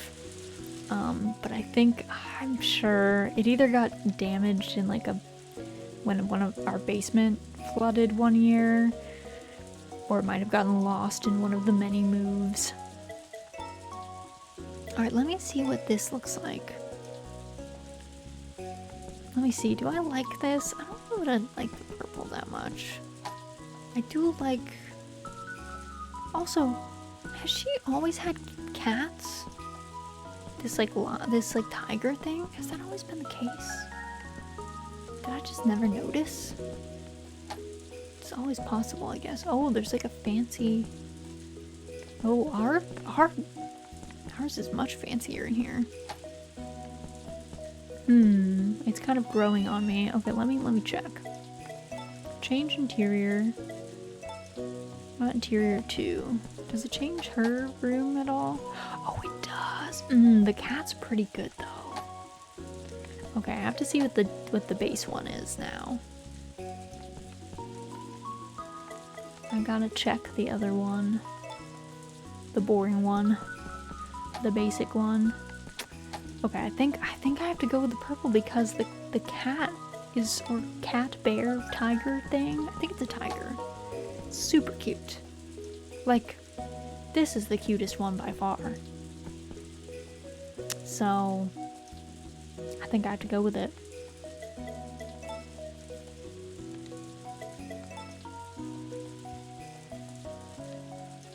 Alright, we got my first play. A large goddess statue watches over a church. The audience stares with bated breath as the doors open. The show begins. I'm somehow able to relax when I listen to the overture. The first line is, huh? That's not my usual voice. I wonder if something's wrong with me. Anniversary names. Oh yeah. Paper anniversary, wooden anniversary, copper, tin. Let's see, what is my anniversary this year? My anniversary like in 2024, like this coming year, will be 12 years, so I guess I'm between tin and crystal, though I know each year has a separate thing. There's a lot of them. The Wanderer's Journal. I stayed the night at the Amethyst Plaza. There's something incredibly thrilling about camping out somewhere new. Alright.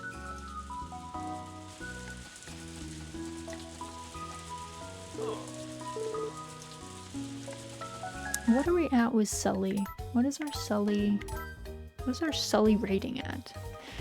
And Mushi, hello, welcome in, hope you're doing well, hope things are good by you. Oh, I am besties with Sully. Wait. Shouldn't Takakura give me this thing if I'm besties with Sully and I'm besties with everybody? Takakura. I want that. Excuse me, sir. I want that.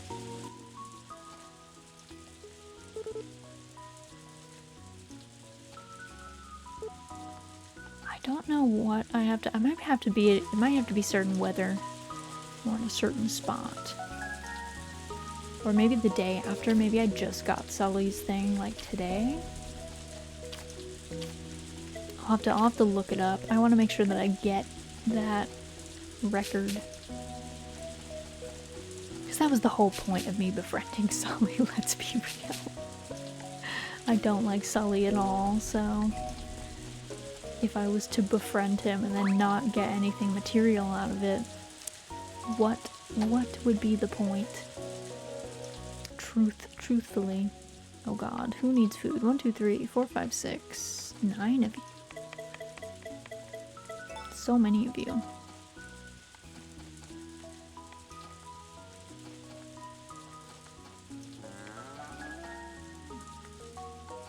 Alright, You guys. Oh, I miscounted. Someone was standing on something. I also am wondering if I should. I have 2 billy goats now because of Goatbert. I'm wondering if I should sell Goatbert. I'm not gonna lie. Because I kind of don't. I don't want any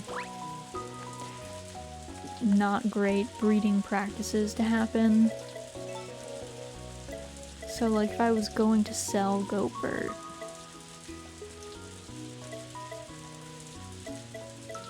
I feel like that's what I should do.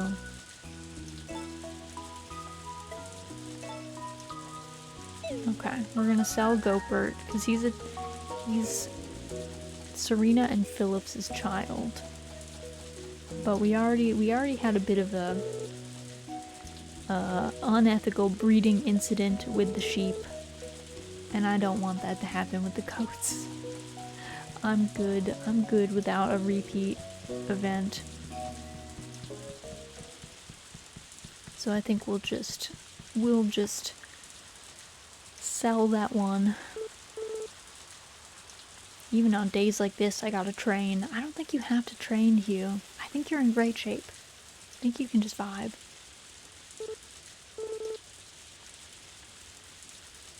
Alright, let me see if the sprites have anything for me.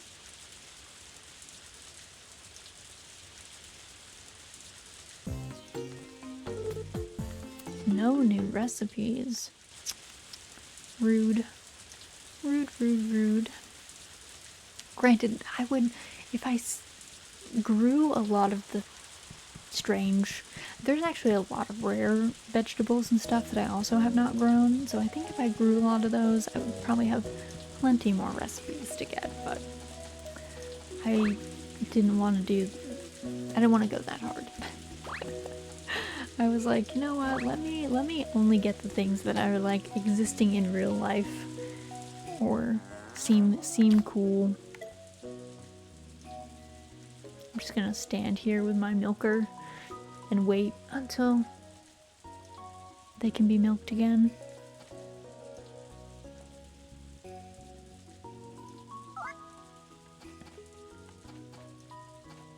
gonna wait for Europa. I think Europa was asleep earlier. Alright. I'm not gonna... Oh, it's snowing now. It's like sleeting. Classic winter weather.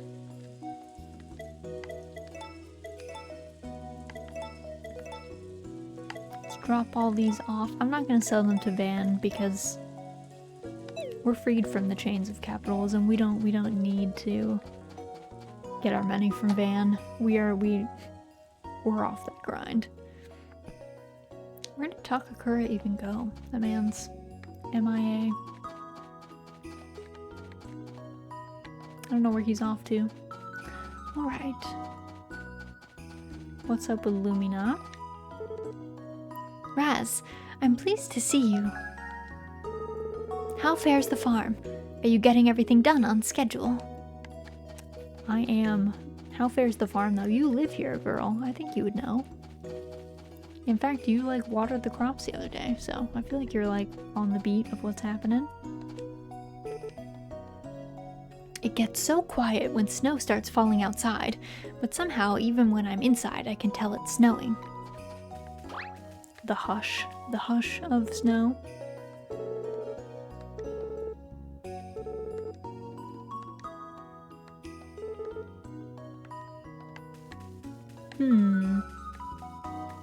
Alright. I might, let's see, how much food do I have? I guess I don't need to give any of this to Sully anymore, so that's good.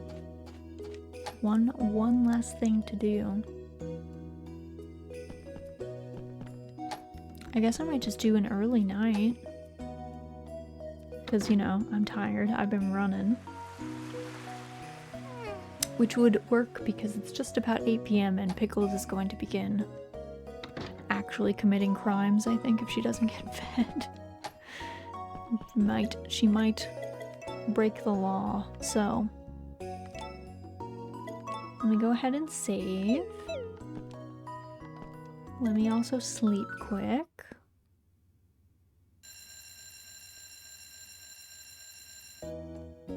Okay.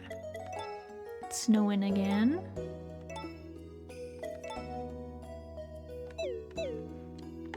Let's go back to the title. Okay. So really fast, I need to go make Miss Pickles, my cat, some dinner, otherwise she's gonna be angry. So I'm gonna put you guys on a quick break screen. Feel free to get up, stretch, get a snack, any of that good stuff, and then we will get right back into it. We only have a couple days left to finish in year 5, and then we'll get on to year 6 and all that good stuff. So I'll catch you guys back here in like 5 minutes or so.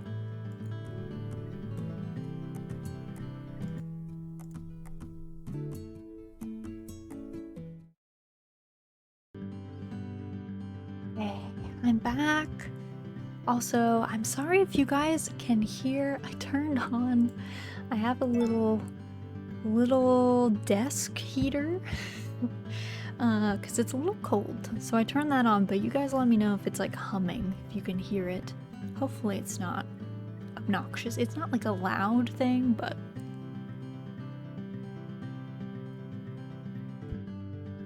it's not too far from the mic, so there is that.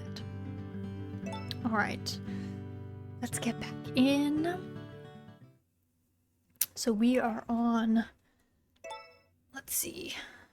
Oh, did I not save in the morning?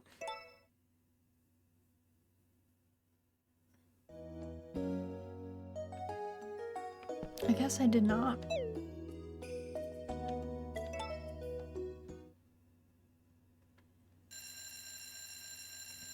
All right, we got the happy farm dream. All right.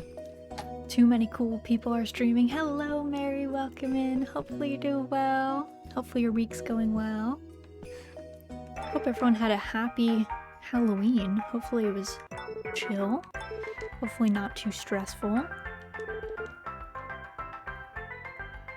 All right. So this is Fearful Fright Fest. For our final episode, I, your steadfast narrator, would like to tell a fright of my own. Many years ago, when I was a child, something terrifying happened. Back then, I often played with the neighborhood kids. One day, when we were headed back from the next town over, we went through a railroad crossing. At that very moment, the crossing began to go ding, ding, ding. All of us panicked and crossed as fast as our legs could take us. But one of my friends, we'll call him N, didn't. Instead, he was crouched down in the center of the crossing. We yelled at him to cross. But he never did budge. He simply stared at us with tears in his eyes. I rushed to his side and pulled his hand, but he didn't move. The train chugged closer by the second, and we could hear its wheels against the tracks. My friends rushed back to the tracks, working together to pull N away from them. We tugged and tugged, but N never moved. "The train's coming," one of us screamed. We let go of N's hand in an instant and rushed off the tracks. As we did, we heard someone cry, "Help me! Help!" I looked back, and N was gazing at us, sobbing. Then just as the train was about to run him over, I saw them.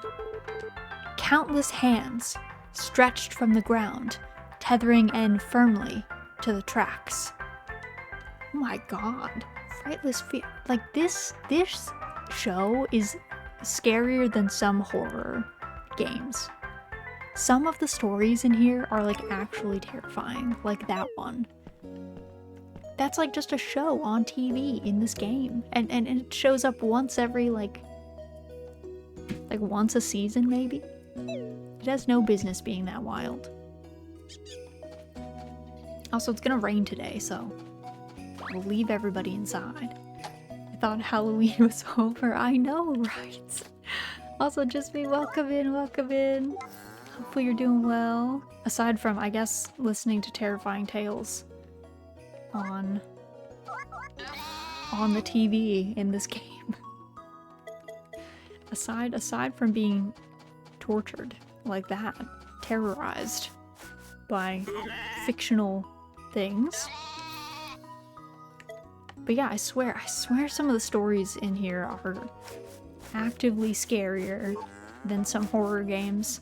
Because there's a bunch of them that are like deeply unsettling like that. Like, I don't know. Marvelous went super hard. I don't know if they needed to go that hard. This is like, we're just farming here. I don't think it needed to be that scary.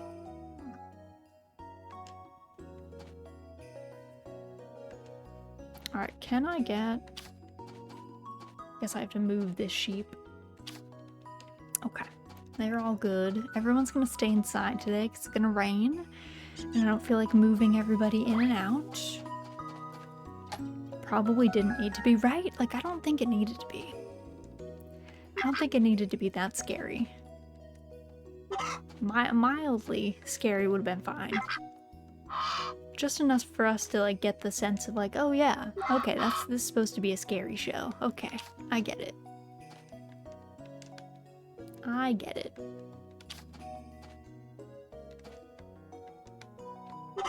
Oh yeah, I meant to check. Hold on, I have to open up. Let me get some tabs open. Let's see, let's do...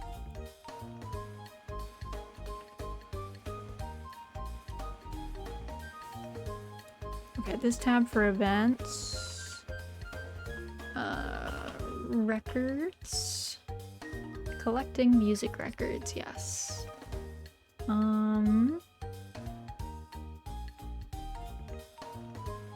What's the last one?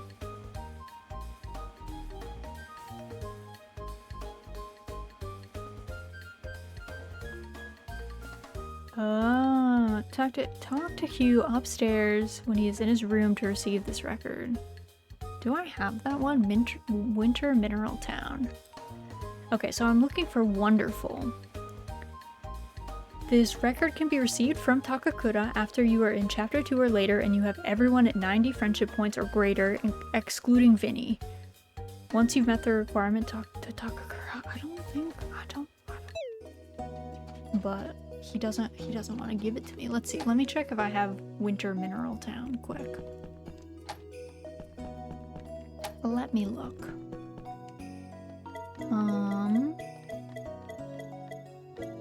No, I don't. Don't have either of those. Okay. Gonna have to see if Takakura will give me this thing. It doesn't say that I have to be in any particular place.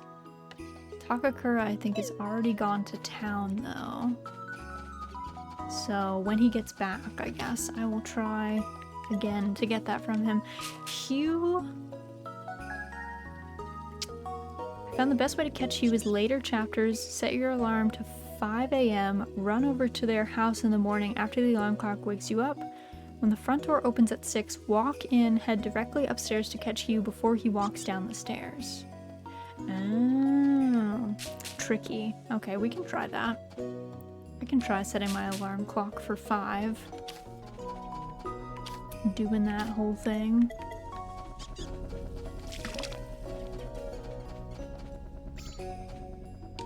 Alright, these are all watered. Good. I guess I don't really need to because it's supposed to rain today, but it's fine. It's fine. Talk to Vinny.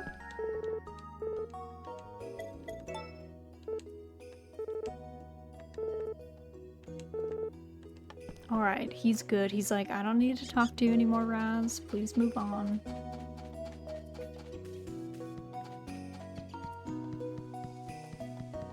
Alright. Yeah, I guess Hugh is always like out and about. That is kind of his whole thing.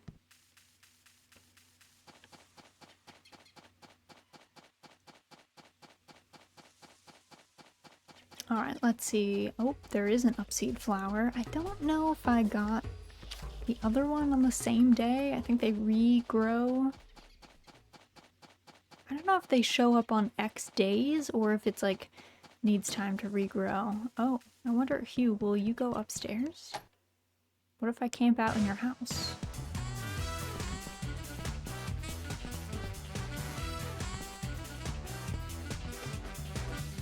Just casually chilling in their home. See if he goes upstairs at all.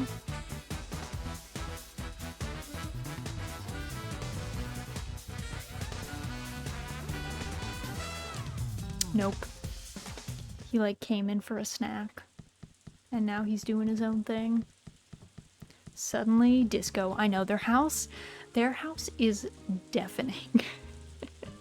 If you have your volume turned up too high, it will actually spook you because you walk in, everything else is like pretty quiet, and then you go in, you're like, oh my god, that is aggressive. Let's see, I don't know if I can see the flower. Oh, no, it doesn't. No, it's not there. I must have picked them on staggered days. Should also check, let me check the events thing really quick. Let me look.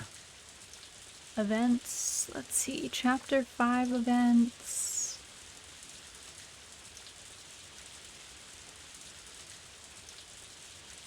Okay, I think we've seen all the rest of them.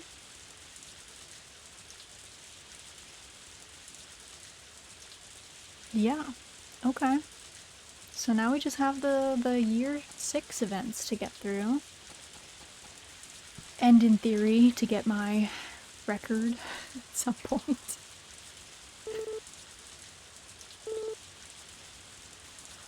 At some point.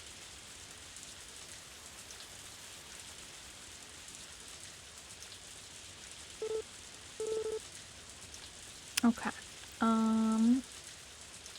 These guys are all good. I don't think I had anything that I needed to grow in spring. I guess I should let me take, I guess, one quick look. Also, Risa, thank you so much for the resub for 10 months. Welcome in, welcome in. Hope you're doing well. Hope things are good by you. Don't mind that the sub badges are still the Halloween sub badges. I forgot. I forgot to swap them back to the jam jars.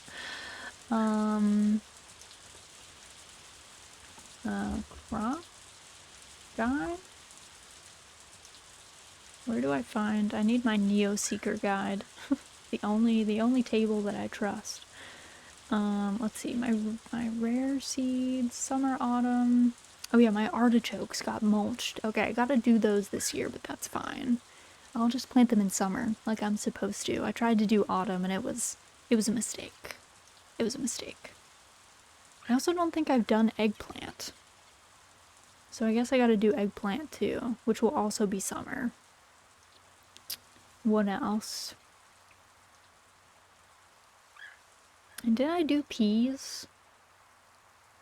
I don't remember if I did peas. Or peanut. I didn't do peanut either. Oh my god, I left so many of them. I guess they're all like summer crops. Look, I'm just spooky, it's fine. There you go. There you go. You're just enjoying the continued Halloween ambiance, that's all. Let me check if I had made peas before. I don't remember if we grew those. It would be in here, if anywhere. We grew beans. I don't think we grew peas. Let me check my fridge. Let's look.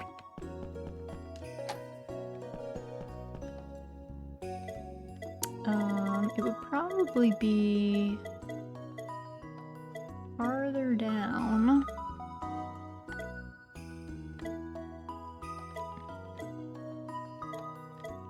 No. It looks like no. Okay. We had done radishes though. Though, do I have any left? Because it was daikon, but I don't know if I have any left. Let me check if I have seeds. Let's look.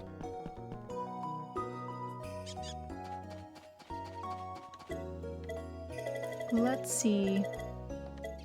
Oh, I do have seeds. I have daikon seeds. Okay, we'll plant those. Because those are 9 days in spring. And then, what else we got? Tricara was autumn. The berries is winter. We'll do that next year. Beans are autumn. Okay. Okay, we don't have anything that we need to crossbreed right now, and that's great news. Because crossbreeding is kind of tiresome. They don't let you hybridize things in batches, so you have to do each seed individually. And because I'm kind of a cheater and I just use Vinny for everything instead of like growing seed crops, which is definitely what you're supposed to do, it takes me quite a bit longer than the average person to get it all sorted out.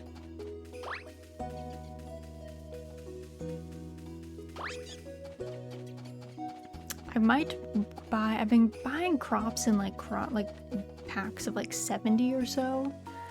So I might still do that. Maybe get some spring fruit or veg. But not gonna worry too much about it. We still do have some potatoes that we're growing, so. Alright, where's my boy Takakura? Are you back on the farm yet, sir? He's making his way. Alright. He's at Vesta's, crossing the bridge.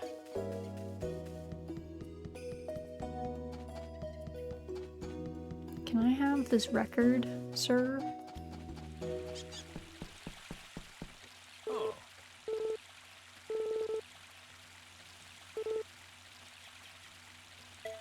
Nothing in particular. I want this record, but he doesn't want to give it to me. See how it is.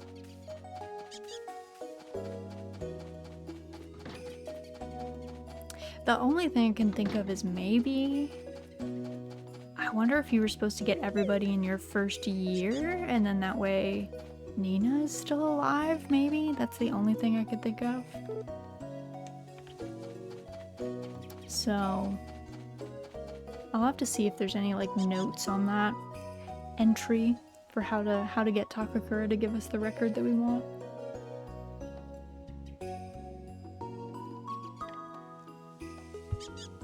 What's up, Big Pickles? You're wildin'? Oh yeah, I meant to check, did I cook? I had a dish that I wanted to make for our final, because on the New Year's festival we go to Romana's. And she asks you to bring a dish because it's like a potluck. And I did not know if I had already cooked the dish that I wanted to bring. So let me look. What are you doing? What are you doing, little pickles? You're wildling. Let's see. It's called like Pirate's Delight, I think.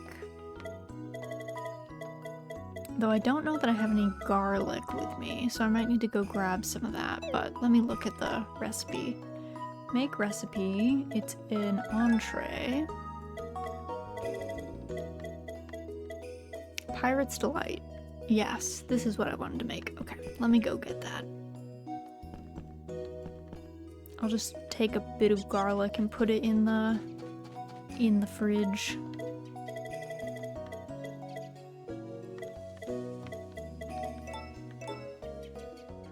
And then that way I'll have it when I'll probably make it like day of, I guess, that morning.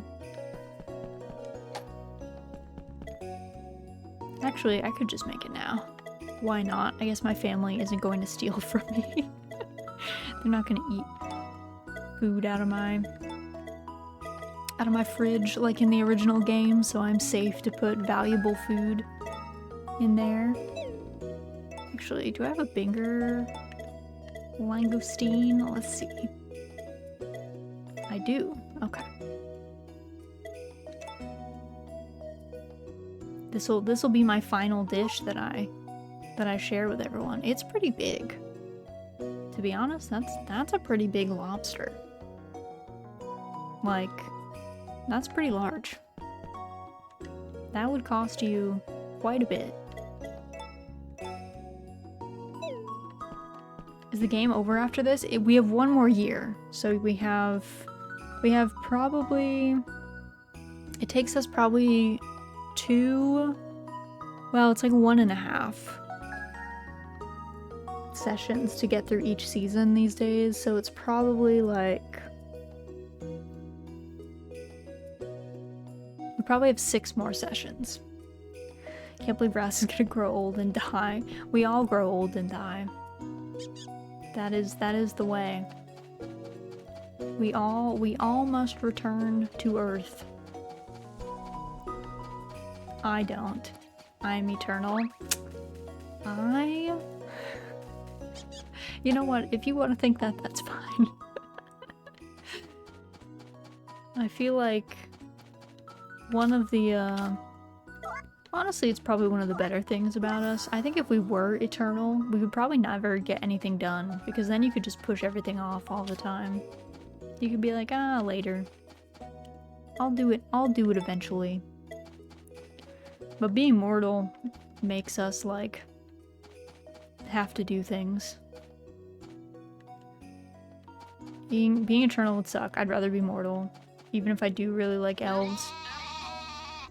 Well, it depends on which type of elves, because certain elves are just long-lived. They're not actually, like, eternal beings. So it depends which type of elf, from which fantasy canon.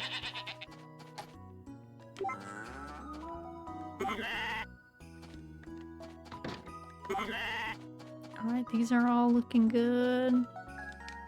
Gonna give Calf a snuggle. Takakura, give me this.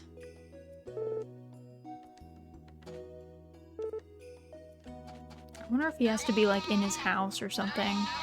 Gonna have to like camp out. I like fairies and elves, this is known. That's just the way, that's the lore.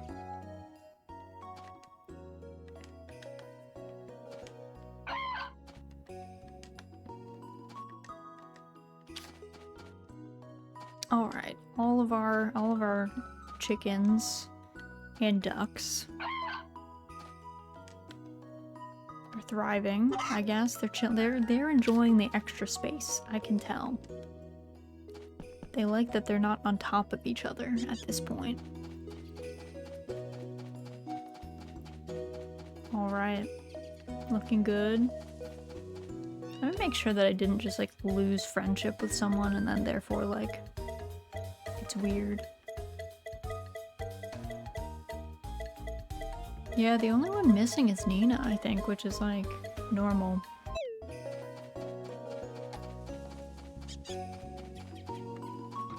Alright, let me sell all my stuff. Let me put it away. And then I gotta set my alarm clock to 5 AM so that we can try and get that record from Hugh. Because he's never upstairs in his house. Actually, we should bring Poulter inside. I'm surprised I went with a mermaid instead of an elf, but mermaids are still fae folk of a sort. Yeah, I think they're adjacent. I think they count, you know? Alright, let me go over here. Alarm clock. Let's see.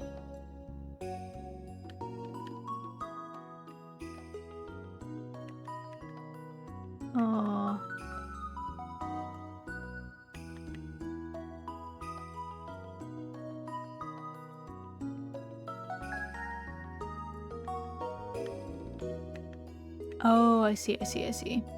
Forgot that this is how you do it.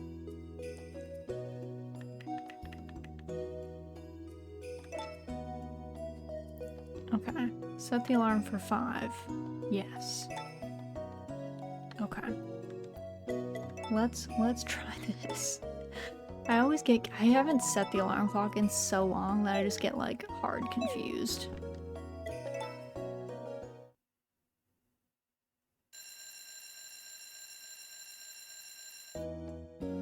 Okay.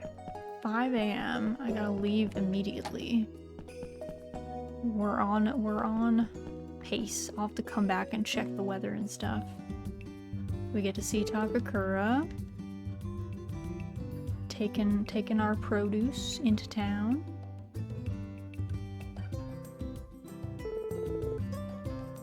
Yep, no orders, sir.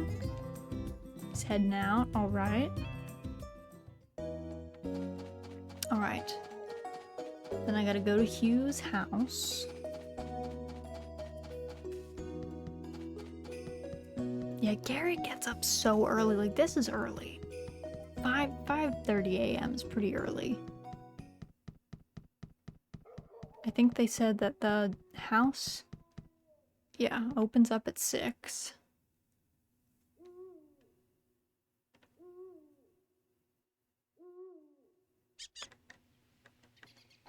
Okay, go inside.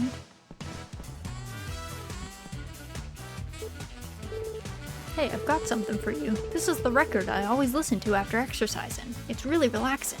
Here. Thanks, bro. Thanks. It's just what I wanted.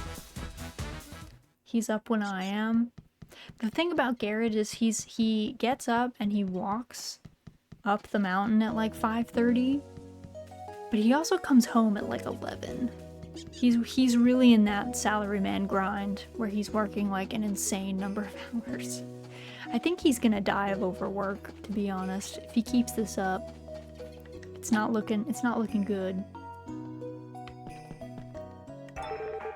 Okay, it's gonna be cloudy. That's fine. We can let the animals out.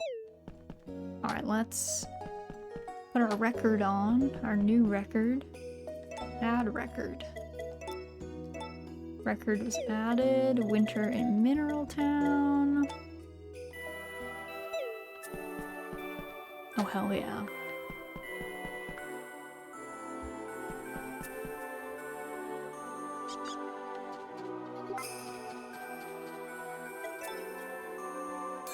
A new jam.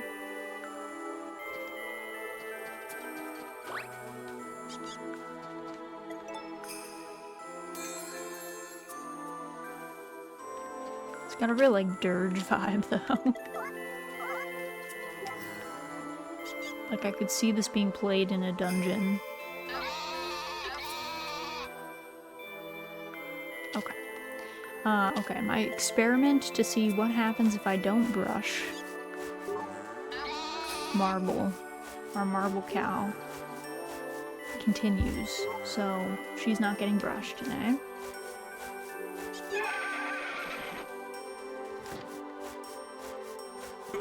Alright.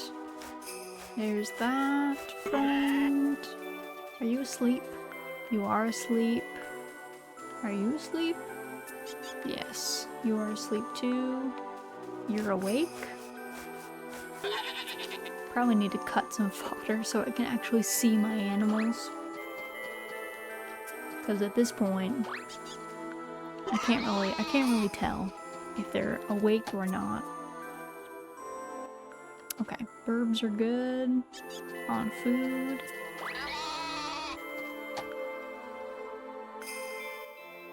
Alright, these two. 2, 4, 6, 8, 9. Okay.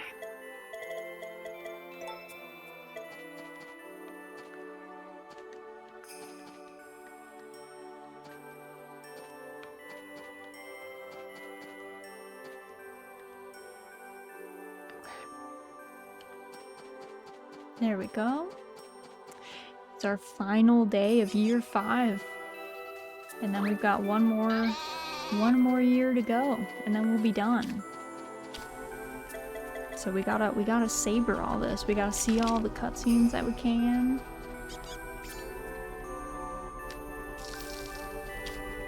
do our best to be good neighbors. Luckily, we don't need to make money anymore, so we're at this point, we're kind of just hobby farming. We've made all of our money. Now we're just chilling. Unless there's some, like, crazy final year purchase from Van, which I don't think there is, so I think we're safe.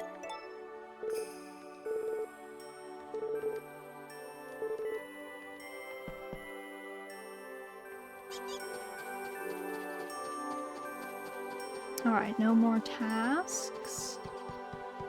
The retirement arc, exactly. Yeah, we are in our retirement era for sure. Maybe literally, because we're kind of hoping our child takes over the farm, but I don't know that she will. She likes music. She's gotten all the music cutscenes, so.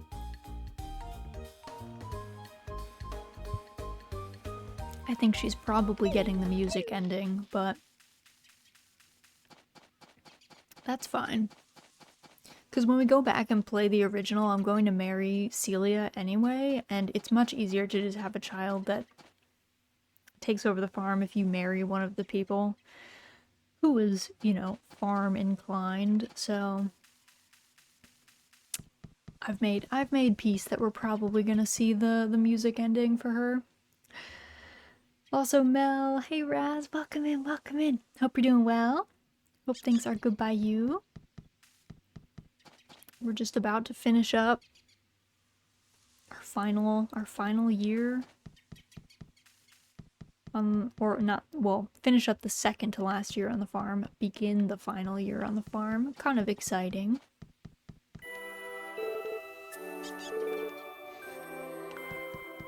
Oh yeah, I guess I could open my shop. I don't have any, do I have anything on me? I guess I could go catch some fish. And then sell them. Waiting for rice to cook? Nice. The classic case. I always used to forget to put rice on, then I was like, ooh, now I have to wait. Now I gotta wait a while.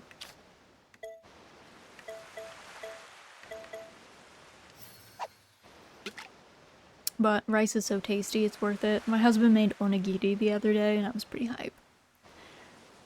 I was like, this is good. I enjoy this.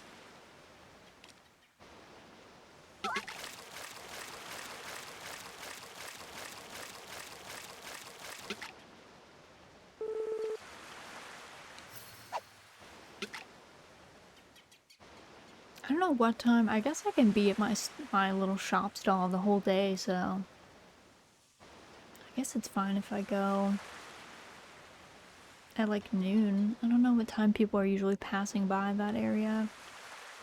Early evening is probably a better time, but I'll make do.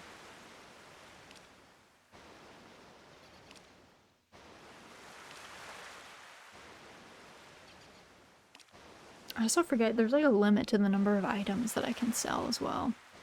Oh my god, fish. This fish took so long. It's like a real fishing situation. Been doing battle with him for like an age, and it's like just a large squid. Not to like downplay how cool he is. He's pretty cool looking, but still. Sir. I could catch squids, I think, on the beginner rod. Open your shop stall, yes.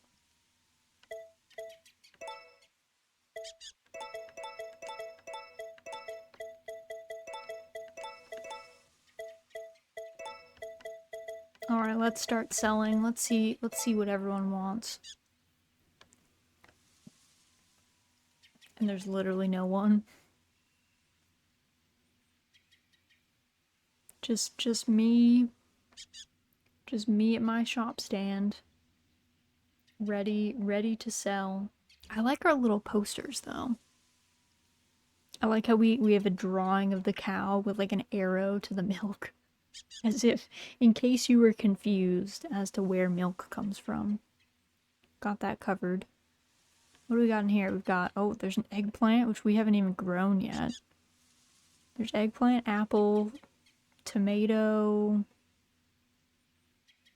I don't know what those are. Carrot, maybe? Carrot, yam, perhaps. We got goat's milk over there.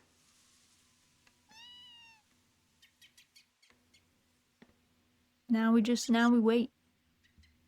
I wonder if our own daughter will buy from us. Milk comes from cows. Noted. Yeah. Write that down. Take notes. It'll be on the quiz.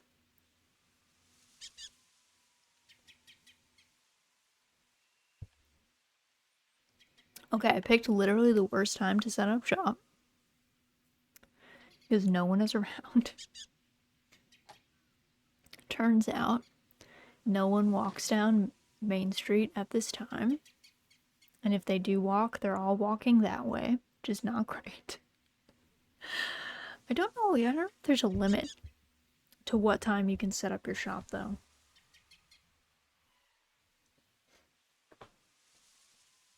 I kind of felt like there was, but I also feel like I set up pretty late last time, so I'm not sure. Alright, we got the doctor. Maybe he'll buy something. Oh, Lou, not gonna be coming this way. Okay. And the doctor also. They both saw our shop and they were like, I don't want to walk by there. They were like, yeah, the peer pressure. Too great. I haven't bought milk in so long due to inflation. Oh no. To be honest, I don't really buy milk either. I don't like milk. Like, I don't like to drink milk. My husband likes it, but I don't know. He doesn't normally like. I guess we just don't get it that often. So he's been on his own. Hello, right now I'm heading to Day of the Dead Festival. Nice, Ed. I hope you enjoy your Dia de los Muertos festival. Hopefully it's good. Also, Alexander, thank you so much for the head pats. Thank you. I would probably use milk for baking. True, it is good in baking.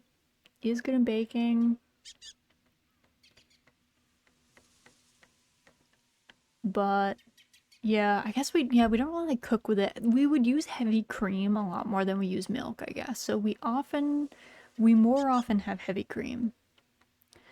End of the night head pats. Yes, perfect. Love it. Oh my god, sir. Come by for my shop.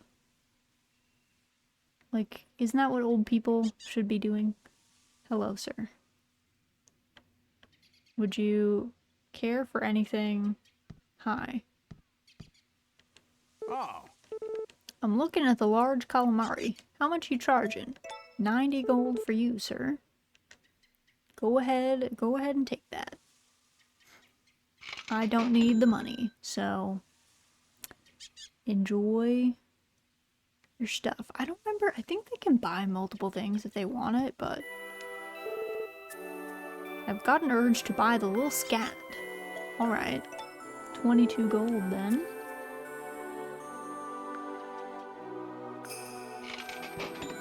Also, what's Chris up to? Got my eye on the upseed flower. You can get it for 67, ma'am. It's so sad imagining Gary going home to eat that calamari by himself. I know. Oh, she wants the trick blue. Alright, there you go. She wants all the flowers. I see how it is. But yeah, it is sad to think of Gary all by himself, to be honest.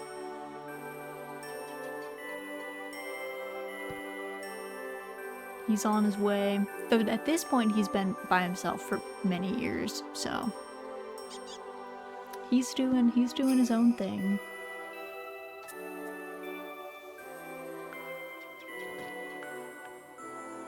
Alright, let's see. I don't know if San comes down this way. I wish Gary and Nina had an adult child to check up on him over the years. Me too. That would definitely have been like a nicer conclusion. I guess the point is that we're supposed to be the one, you know, like we end up being like their adoptive child and like check up on them, you know, in any actual child's stead, but I agree. It would have been nice.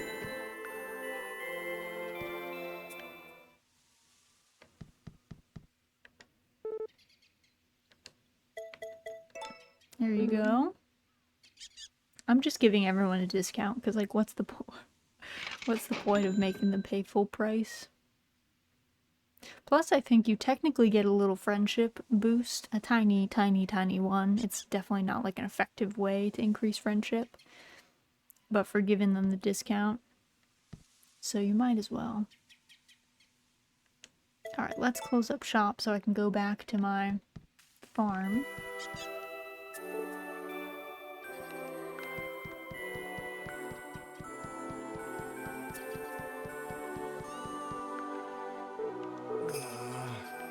Everyone's just complaining about the cold, like, it's gonna be spring tomorrow, don't worry.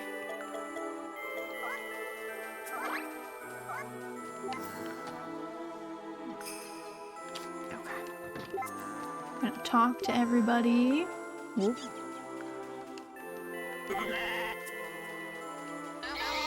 Oh my god, the sheep as one turn and yell. Aggressive.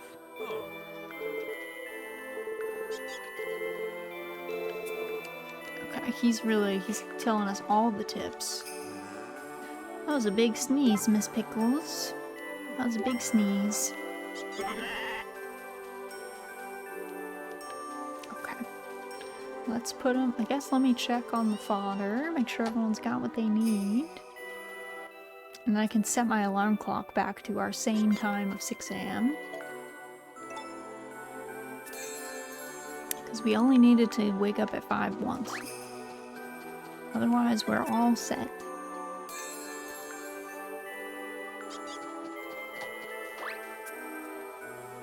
Is that an egg? Oh, it's a golden egg. Okay. I guess it kind of makes sense, but golden eggs are not edible. Which can be kind of annoying if your chickens just constantly give you golden eggs, but you need eggs for like cooking or something. It's like the curse, I guess. If your chickens like you too much, or your ducks like you too much, then you're cursed to have eggs that are inedible.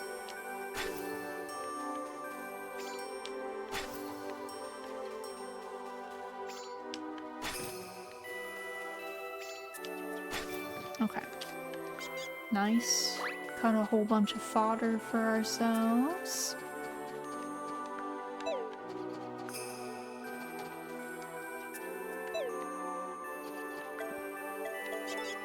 Put all this stuff away.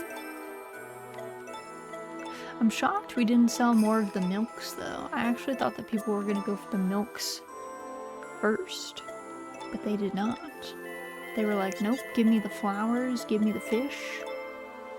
Give me the things that I can get for free.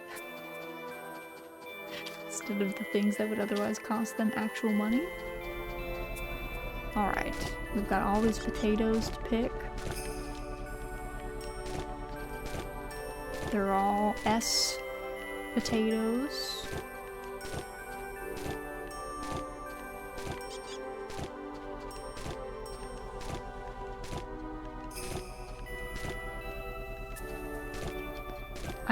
This does always make me miss the batch harvesting in Harvestella. I gotta say, that was a nice touch.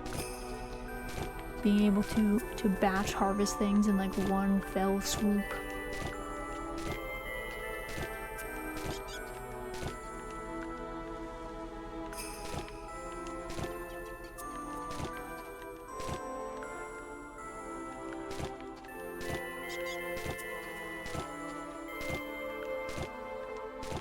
Alright, I think we had like 70 of these, I wanna say.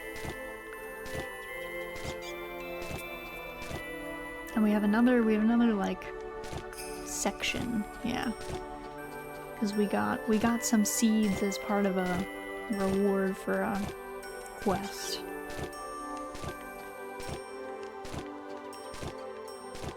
Alright, nice.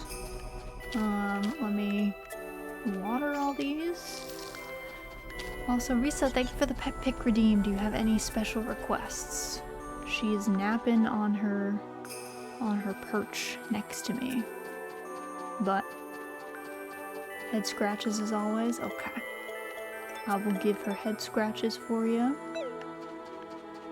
Let's see, let's do... I guess I should probably go in. I'll do a quick evening barn check. Who needs food? You four, the troublemakers.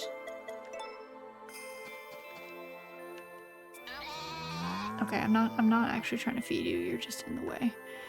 Sorry, friend. Okay. That was for our good. Let me see if I can get Takakura to give me this record.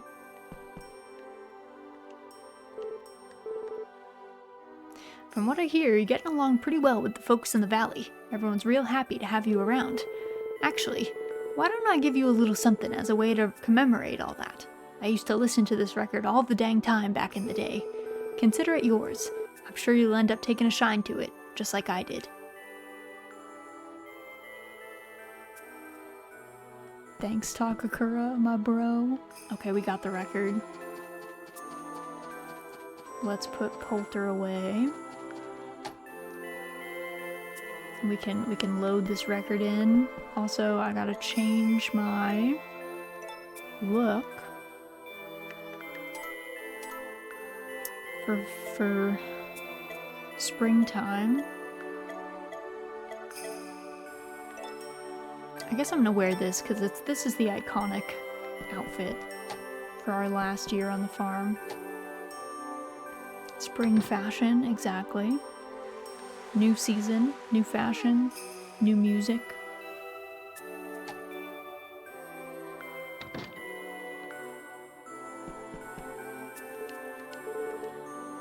How was your day, Benraz?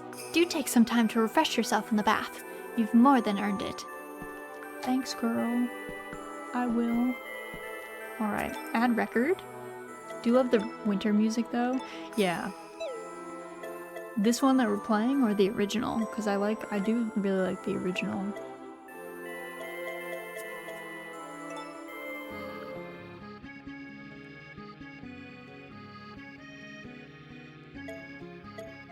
This is the one we just got. This one is actually from Harvest Moon Back to Nature from the PS1. Oh.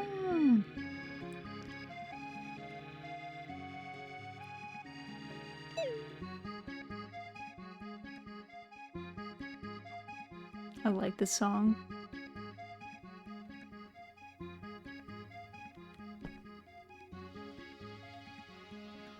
Amazing. Okay, I gotta set my alarm clock back.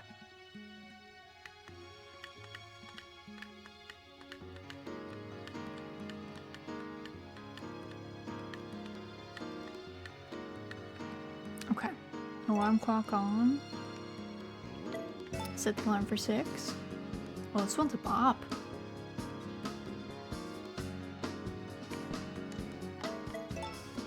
I'm feeling it.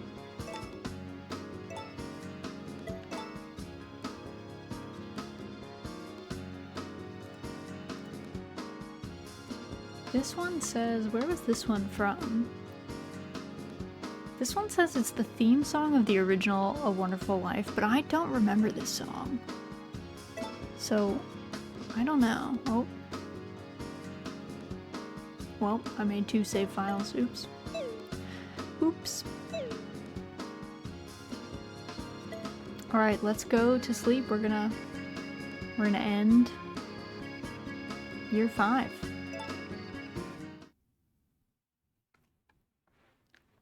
We got the Goddess Spring Dream.